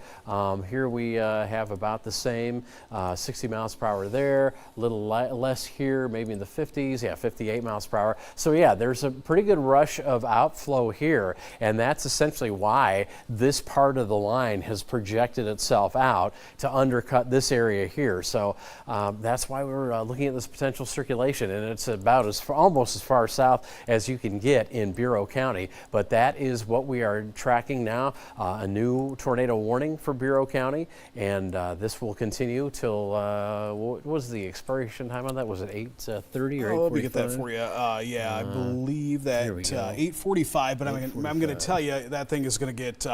We'll see that probably adjusted here over time. Yeah. Back to I want to show one thing, Eric, here too, is the apex of this, which is kind of the area of rotation here, just near the Providence area. It's going to move right over top of Tiscua. So if you're in Tiscua, Illinois, you need to be taking your tornado precautions if you haven't done so already, because this is about over top of you. So you folks in Tiscua should be sheltering now. As I mentioned, Princeton, you're technically included under this tornado warning. Wyanett, you're not. But if you're in Princeton, I'm not as concerned about you. I do think that the circulation should remain to the south of Princeton. It is going to be an issue for folks in Tiscua. We'll continue to track this, though, off to the northeast from Tiscua. And again, it's going to kind of do one of these where it moves east-northeasterly, Tisqua, it's over top of you right now. Bureau Junction, 7:59, and then we're into Spring Valley about 8:12, and eventually Delzell, 8:14 rather. LaSalle, Peru, 8:20-ish. So that's when it takes it out of the viewing area. If it continues on, again, it's kind of an oscillating situation where one scan it's weakening, and they've been noting that too. But then they had 2 consecutive scans where it started to increase, and again, given the environment and the situation that we are in, good idea for them. And I agree with their assessment here. They put out a tornado warning, but I do think it's going to remain south of I-80 and south of Princeton if this does continue on to the northeast here. But Depew, Spring Valley, you folks over towards Delzell, Bureau Junction, you folks should be taking shelter. Hollowayville, Seatonville, maybe as far north as Ladd. Ladd is definitely in this. You folks should take your tornado precautions right now. All right, and here's a look at how this is on radar itself, because within that area, we do also have that severe thunderstorm warning, which went up because this line is coming in, and there you can clearly see it where the rain gets much heavier and the lightning increases as well. So we've got these showers and thunderstorms moving into the heart of Bureau County, and the leading edge of that circulation, again, down this way, south and west of Princeton. But the warning does indicate that they're thinking that it will move northeast, but as Kyle's been saying, it will probably, at this rate, just duck south of Princeton as it makes its way on toward Interstate 80, maybe somewhere ending up somewhere between Highway 34 and 80 by the time it's into full eastern Bureau County. So again, as we look at the winds that are associated with this, we get the cold front coming in from the west. Everything's going to start turning in terms of our wind speeds, but also the thing is that we're going to start drying out too with these rain showers coming to an end. So as we look at the leading edge of this line, it's really essentially what sticks out like a sore thumb. That right there, that is the heaviest storm activity we have in the viewing area, and that is right there with our tornado warning and our severe thunderstorm warning, both of those for Bureau County. And this is going to keep us on the air a little bit longer, but you did notice that most of those severe thunderstorm warnings, especially off to the farther west, in extreme western Illinois, those have all fallen off the map. So as we take a look again at the leading edge here, these are the stronger winds that have pushed this line out farther, this portion of the line here, and there we're backing that up against some slower winds. So we've got that circulation now just south of Princeton. This is our tornado warning for Bureau County. As we take a little bit of a look higher up, we're not going to see much of a difference because, again, we're looking farther up into the storm. This is more surface, closer to the surface, because we're dealing with the wind flow just right along the ground. And there you can see, again, both of our velocity products showing that tight circulation there. And once again, as we get a little bit closer in, so we can give you an idea of just where we are watching these storms pass in terms of streets. And we'll get back down to the surface here. Well, Eric, I'm Tisqua right on top of it. Yeah, I want to mention something too. I just had said we thought this might go south of Princeton. Look what's happening here. If you're in Princeton, I go ahead and take your tornado precautions. I do think, while this I think is still going to go south of town, this circulation as it's kind of organized here right over top of Tisqua, it's moving through Tisqua at this time. It might get on the southern side of Princeton proper. So Princeton, you should take shelter now as this is kind of now turned a little bit, and now it's riding a little bit more northeast, and it's actually picked up speed too. So I want to reassess our times of arrival, because you can see how that happened here. As it tucked up to the northeast, and that inflow kind of increased as well, it really started to speed up, and that's what we're seeing here. There also, Eric, I think there was a new tornado warning issued for Knox County. I don't know the specifics on that, but just give you a heads up on that. We can take a look at that here in a moment. But right now, with the new track on this, on the new speed, Princeton, 7:57, this will move into town. 8 o'clock here, Dover, Zeering in Bureau County, 8:05. Arlington Elementary School, Arlington area here, 8:10. And then be in the Lamoille area here about 8:10 as well. So if this continues on, then that's going to kind of keep our folks a little bit further southeast. We're talking Hennepin, also towards Depew and Bureau Junction, maybe Spring Valley. that might spare you from that circulation, but this is now kind of riding the northern part of that warning. So I did tuck to the north and headed off to the northeast. Actually, Weather Service did a great job putting out that warning, I think, because they really got that lined up with the motion on that. But if you are in Princeton, you do need to move into your shelter here now. You got a few minutes, but do so as we continue to watch this circulation that has just moved over Tisqua, now heading into Princeton. Heads up to you folks as this continues on to the northeast. Okay, yeah, and here is our new tornado warning. This will go till 8:30 for Knox County. You know, if it was just this, I wouldn't be that concerned because that's pretty much out of our viewing area. I mean, once you get past Knoxville, not much of a viewing area left for us. But take a look at the placement of this warning box as this goes to the north and east, and we'll find what we're looking for here. Again, it's going to be on the leading edge of these storms, and there we can see that this is now, again, not very clear here. Maybe we've got an individual storm that's creating the concern, but yeah, it doesn't look that jump off the screenish, but let's get in a little bit closer and see if we can see anything. But right around Williamsfield there, and yeah, there's a little bit of a, let me center this up a bit. You can kind of see just south of Millbrook there's a little bit of a circulation right there perhaps, maybe right there too. They're kind of showing the same thing, but you know, what is kind of tough to see. I think this one kind of favors it right over 150. This area right here, again, green areas wind toward the radar site in the Quad Cities, so obviously we're looking northwest toward the Quad Cities. Air moving away from the radar site, so that sets up a circulation right there, maybe another one in Millbrook. I'll get onto the chats here and see if I can get the details of this particular storm. Yeah, that storm is one, I think it's moving pretty quickly. I want to also mention too, you folks in the Princeton area, and a lot of people, sirens are going off in Princeton. Actually, thanks to Kyle for sending that over. We're getting a lot of reports. Princeton do the right thing. They're under that tornado warning, so you're hearing the sirens. Again, if you're in Princeton, you should move into your basements. But as I've mentioned, the circulation at this point right now, we can go down to street level here and tell you exactly where this is at. So Illinois 26 right here. We're getting south. This is will be South Euclid Avenue right here, South Main Street here. It is right near the Lovers Lane area. In the Lovers Lane, that subdivision off to the southwest of Princeton is where that circulation is. I do think you folks, I'd say right now, south of, just to be broad here, if you're south of Route 6 in Princeton, south of Route 6, which is Peru Street, that's the area where we could see that circulation move through, but I do think it might still go just south of town here. So if you're in Princeton, not a bad idea to continue with your tornado precautions, as we could see not only that tornado risk, but some damaging winds as well. Heavy rainfall, a lot of lightning with this, but right now the circulation's over top of the Lovers Lane area, getting ready to cross South Main Street, Euclid Avenue, here south of town. That'll be moving in, and eventually as it continues off to the northeast, I do want to mention folks in Malden and Dover, Arlington, Zeering, that's going to be a threat for you if it continues off on the current path and course.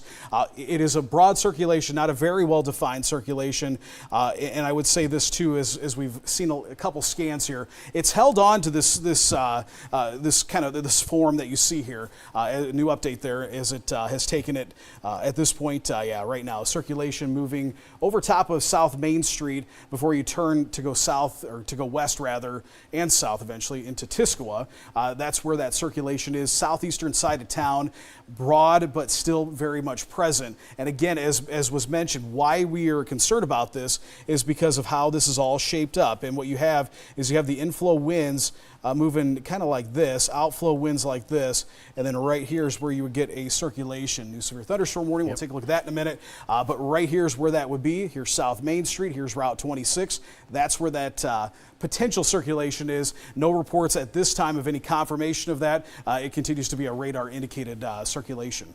Yeah, and with that, the tornado warning that includes Knox County, we're kind of timing out here from, it's a severe thunderstorm, they say, has the capability of straight line winds and perhaps a tornado. Right now, it's moving to the northeast at about 50 miles per hour, so Wyoming, 813, Broadmoor, 820. 826 as we go through Stark County, but then we get to power plant in Bureau County, 828, and then on to Depew at about 855. So this would be a line of storms that moves to the northeast and gets us up close to the 9 o'clock hour. Now, as far as that other warning is concerned that was just issued in this area, there you see it, and it's going to be, let's see, I think it's going to be another one maybe just south of here, but I did see the box go up, and I think, here we go. Till 9 o'clock, and it includes portions of Knox County, eastern Knox County, also Stark County, and I don't think this one includes any part of Bureau County. So this is essentially to the south, the far south and east. But again, Weather Service tagging these with tornado possible, 70-mile-per-hour winds as those straight line winds try to make their way through the area. So as we get back to the base of these storms, there's not quite what I wanted. There we go. Come out a little bit, and we can just, again, show you what's going on in terms of Bureau County, where we have the concern with that circulation. There it is just south of Princeton. By the way, it is 8 o'clock here at KWQC TV6 in Davenport, Iowa.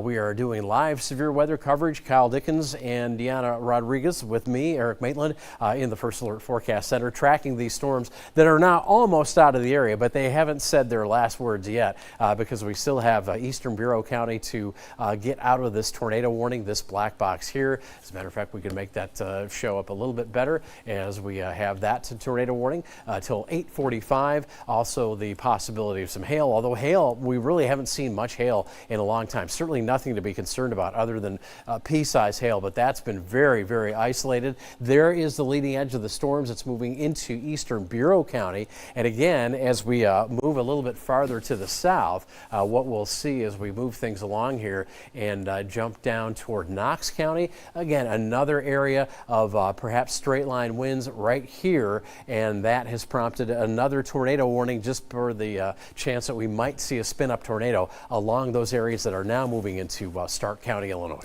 Yeah, I wanted to take a look. We do still have that circulation here just on the south side of Princeton. So Princeton, continue with your tornado precautions, but I did a very broad, a broad path on this to get some of these other smaller communities, subdivisions, and landmarks in on this. So Dover, 802, we get into the Meyer Woods Nature Preserve at 802 as well. Depew Elementary, 803, but Depew, I think this is going to go to your north. Malden, 803. White City Park, 804, Seatonville, 806, the Ottville area, which is also gets into the Hollowayville area. We're talking 807, Ladd about 810, Arlington 810, and Dalzell just past the 810. We're talking 811 specifically, as that will then exit the region. So we're continuing to watch that. I do have a picture. If we can take that picture and just put into the chat here in the booth, if you guys can tell me when it's ready. This was taken just moments ago. Actually, one of our viewers down near the Kentville Road got a good picture of this storm that is now tornado warned as it moved into that area. And we were kind of calling out Kentville Road there as it does. And they got a good view of that mesocyclone, it looks like. So let me know when we're ready for that. But right now, specifically that circulation, it's right over top of Route 6 east of Princeton. So Princeton, circulation's now to your east. So technically you're in the all clear. Give it a few more minutes though, I'd say, as we do continue with that tornado warning. And again, let us know when we have that photos up. Okay, let's take a look at it. You can see as this approached, we appreciate thanks to Chris for sending this in. You can see that that's kind of the mesocyclone. This is the area that had that circulation and still probably has somewhat of a circulation in it. And then within that is the rain, and if there is any hail, it's going to be in there too. Also some damaging winds. So that's what it looks like visually. We'll go back to what it looks like on radar as we can look up above and see that circulation here. Here's I-180. It's now over top of Route 6 and I-180 as it continues, now maybe taking more of an easterly turn, but still Cherry. Also here is Malden, Dover, and Arlington, Zeering. You still want to be taking your tornado precautions. While this is not a situation where we're concerned about an imminent tornado, the circulation is such. You can see that update. There's still strong enough to where I think they will carry on that tornado warning. Hollowayville here's Ladd, Seatonville out here too. So I would say Cherry, Ladd, also up towards Arlington, Malden. Continue with your tornado precautions at this time. All right, and here's a look at the winds that we're take a little power hit there, maybe. Yeah. See. Maybe. There we go. All right, I'm back. We'll take a look at those winds that we're dealing with. First of all, tornado warning number 1 here for eastern Bureau County and tornado warning number 2. It does include portions of Knox County. Kind of surprised that hasn't been clipped off of it yet, but that is maybe an area of some straight line winds heading right through Stark County and again on its way toward Bureau County. Not really concerned about that. I'm just not seeing much in terms of any strong winds, but the winds that we are seeing, I didn't mean to do that. The winds we are seeing that are a little bit stronger again are back with our Bureau County storm. We'll get back there right now as I zoom on in to areas just to the south of Princeton there, or actually south and east of Princeton. And you can even just by the radar reflectivity, you can see where the leading edge of all those stronger winds are. But we'll get it back in a position for you, make it a little bit easier for you to see. And as we do go to the base winds here, you can see that just along 180 there, as we track those and give you an idea of the speeds that we're dealing with. That's some pretty good outflow there. And these winds are probably a 60 plus miles per hour, 63 miles per hour. So these are heading across 180 up 26. And if they kind of follow the storm that we're watching there south of Princeton, these will be heading into Depew. So your wind speeds are going to be going up shortly here. And there you can see I-80, there's Cherry. As we drop back toward Princeton here, these winds are all on that southeast side of Princeton. There's the circulation that went through not too long ago, south side of town. Now that's over Depew as we continue to track that storm. Moving to the northeast at what would you say this one was doing about 50? This was 55, yeah. 55, so it's okay. a pretty quick mover. Yep. All right, yeah, well, we'll just go back to radar, put that into motion for you. And as we back off, we'll see that we've got, there's the movement coming up right now. Back out. Again, really, there's 2 areas that we're following now with more interest, eastern Bureau County and then back here toward Knox County. But again, the storm that issued, or that prompted the issuance of the tornado warning for that eastern portion of Knox County, that should really be eliminated now because everything that was with that concern now into Stark County. But again, there you go, straight line winds a possibility with these storms. Those can be, and this situation tonight, anywhere between about 60 and 70 miles per hour. Now that it is getting later, we're kind of seeing those wind speeds go down a little bit as this line of storms has pretty much matured and peaked. But again, as we look back to the west, things are really calming down. It's just more like a rainy night for areas east, or I should say west of the lightning line. And those areas of lightning do indicate where we have the strongest storms. And we can just track those here, right here, as you see those moving through our zones with the severe thunderstorm and tornado warnings. Those are the strongest storms. We do have some thunderstorms up toward northeast Iowa now, but we're not worried about those. This is the line that's just soaking all the energy out of the atmosphere, and certainly it's made a big impact on the Quad Cities tonight. Yeah, that's true. And we continue to watch that rotating storm here in Bureau County. It is now on a downtrend, so it is weakening. So you folks, we're probably going to continue with that tornado warning here as there's still a little bit of a rotation, but not really seeing much of anything at this point. Was checking there to see if we had any new updates to the storm reports, and nothing is being indicated at this time. But here's something to look at too. We talk about this quite often, is the lightning. And we were just talking about the lightning just a moment ago too. And the intensity was certainly in that Stark County storm that eventually moved into Bureau County, and that's the one that's tornado warned, also down to the south here. Right now you can see the lightning is kind of pretty quickly decreasing here. I do want to mention though, northern Bureau County, I am noticing in the Ohio area some weak circulation that needs to be watched.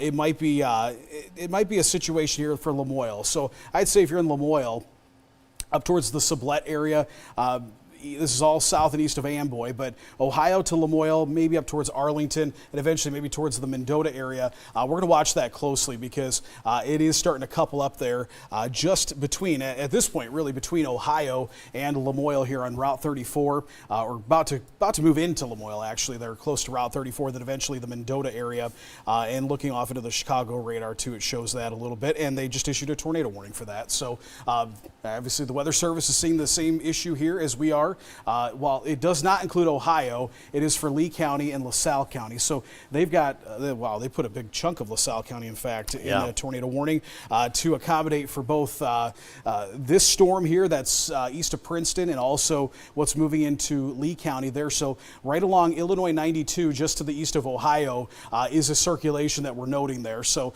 right on cue, they issued a tornado warning. But Lamoille and then off towards Mendota, you're now under a tornado warning. You need to take your tornado precautions if you live in those areas. Aside from this, Bureau County, Lee County, LaSalle County, and then that little portion of Knox County are our concerns at this moment. But everybody else in the viewing area, you have an all clear. So Warren County, Mercer County, Henry County, Illinois, you can all breathe a sigh of relief. All these storms are now off to the east, but Bureau County, the eastern half of Bureau County, and Lee County, and then again, maybe into Knox County, still we are watching for at least the next 15, 20 minutes or so as these storms continue to move off to the east. Yeah, and that circulation just north of Seatonville now, I mean, there you can clearly see the notch there, but what I'm concerned about is take a look at some of these wind speeds that we have here. This is at the ground. I did it again, all right, but I want to go back to that base velocity.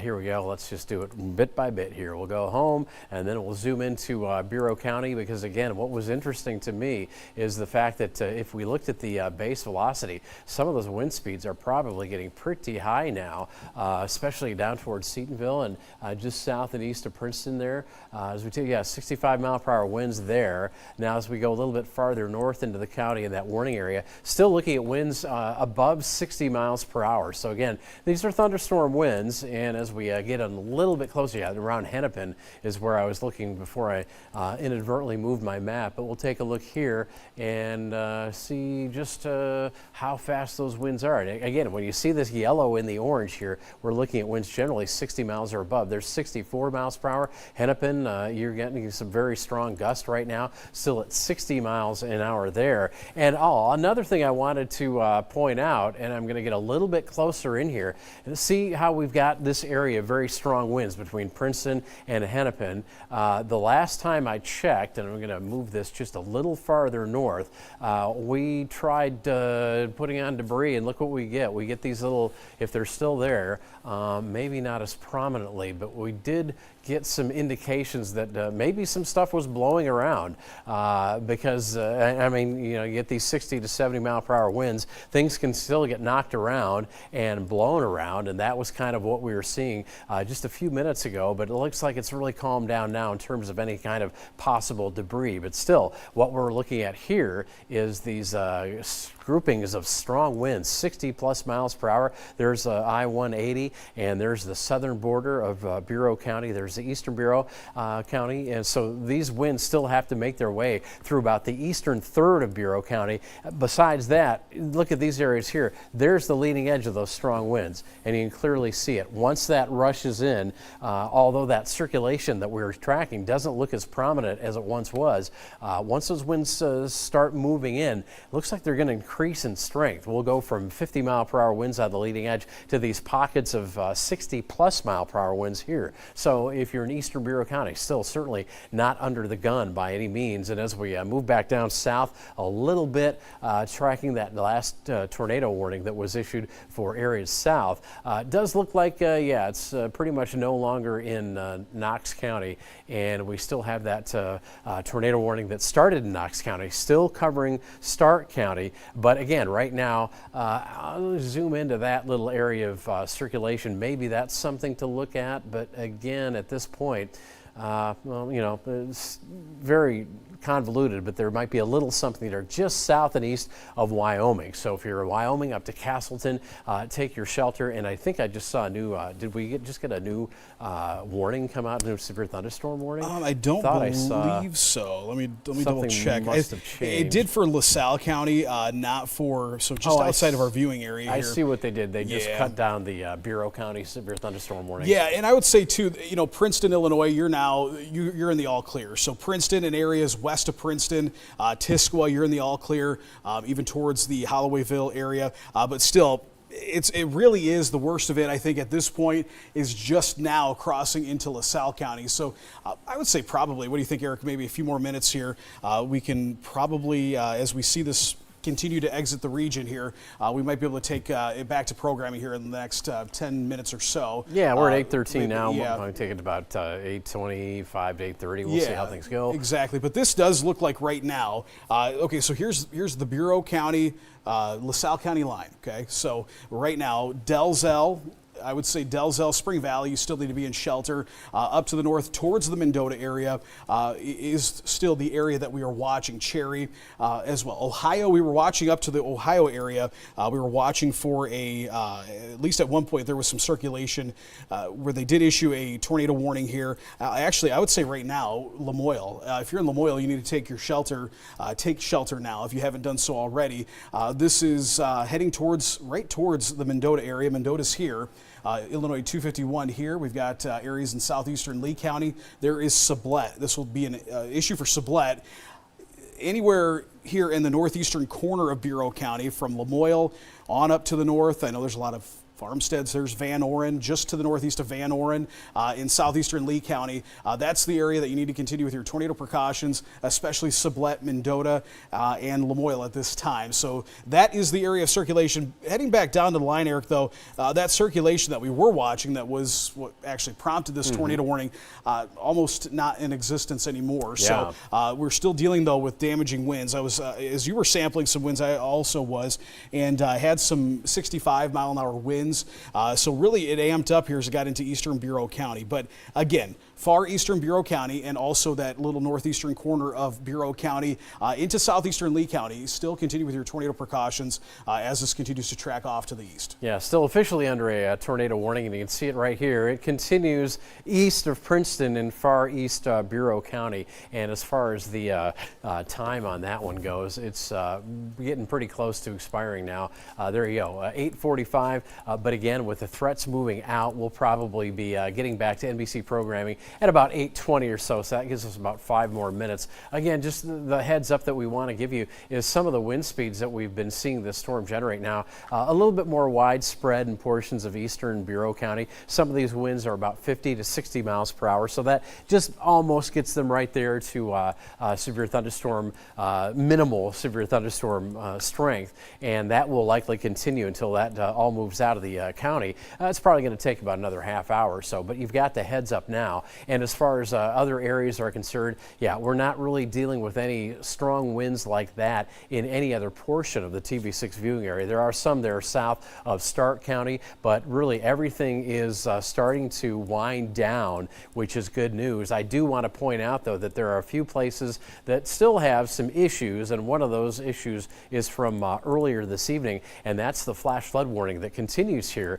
as we take a look at portions of Jackson, Joe Davies, and Dubuque County. And as we take a look at these warnings, there you can see that we've got till 8:30 p.m. and even this one is about to expire, that flash flood warning. Again, our concern was those areas right along the Mississippi where all those plateaus just drain into the ravines, and all those high spots just get right to funneled toward the Mississippi, all the water that falls upon them. So just a few minutes left, and we hope that we're not going to be seeing anything in terms of flash flooding that took place there earlier today, but that's always a possibility. Now, as we look at these storms continuing to move to the east, the whole line itself, exact track was right on it. Again, keeping some showers along and south of Highway 34 and some thunderstorms up around Waterloo into northeast Iowa. But as you can see, the leading edge right here of that storm in Princeton making really strong progress to the east. So as long as it takes that leading edge with it, which is where we're going to find the strongest winds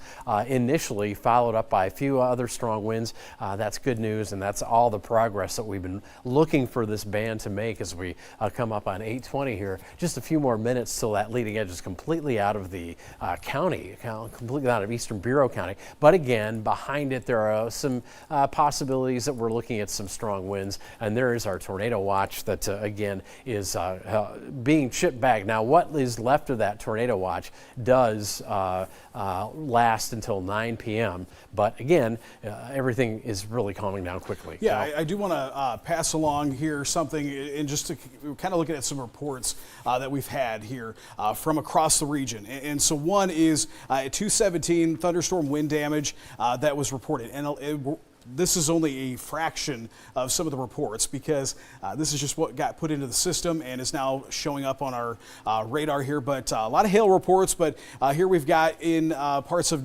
Jackson County, reports of power lines snapped and sheet metal roof ripped off. A tornado was possible with this.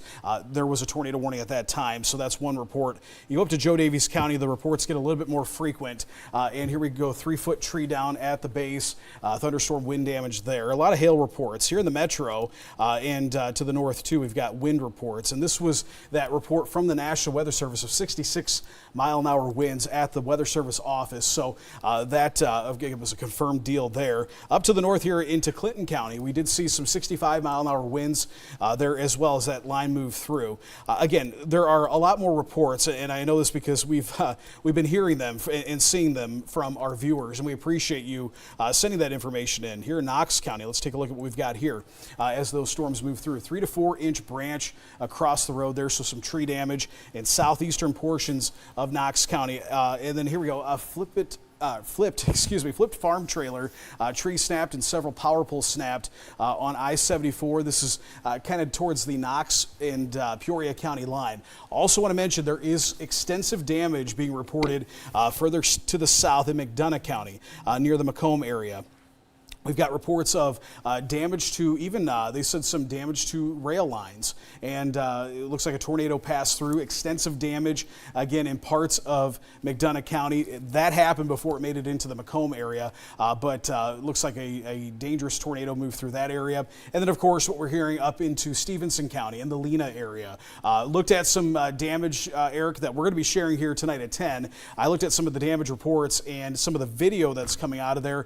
Really impressive stuff. It was, I would estimate, just based off of some of the visuals I'm seeing, totally an estimate.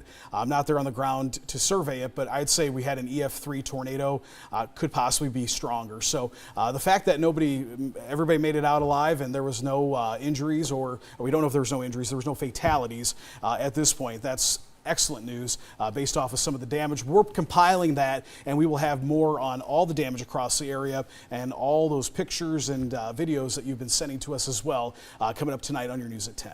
Yeah, one more thing we just want to pass along again is that we're still dealing with a possibility of some strong winds in eastern Bureau County. Had a 68-mile-per-hour wind now down to 64 miles per hour. And again, this is still within that tornado warning. That's the border of it right there. And that is eastern Bureau County, the extreme eastern Bureau County, south of Lamoille down to Lapew and over to LaSalle. But again, as you can see, these winds are starting to fade a little bit. There's the leading edge now outside of the viewing area, but we're still dealing with just a few more minutes of these stronger winds here. So if you are in eastern Bureau County, you still need to be taking shelter in from the storm as we go back to radar and give you an idea of what we're looking at in terms of the movement of these storms.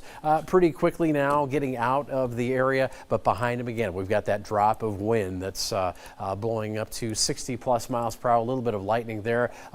Taking a look at the whole viewing area as a whole one more time, you can see that we're dealing with showers and thunderstorms that will continue, especially south of I-80 on both sides of the Mississippi for a time.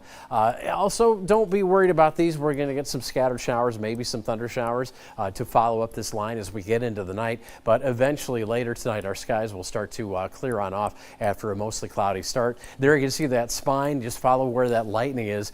Really, the strength of these storms finally moving out of the area. So we'll be able to get you back to NBC programming shortly here. As in terms of NBC programming, the shows that you missed this evening will be on NBC.com. You'll be able to find those there. And then, of course, whatever we have on NBC at 9 o'clock, and I can't say I'm familiar with what we do on a Friday night, it will be in its entirety. Yeah, it's been quite the week weather-wise, too, and we would appreciate you. The folks I know, the last couple storms that we've had here this week that have caused us to break into programming, not all communities around the area were affected.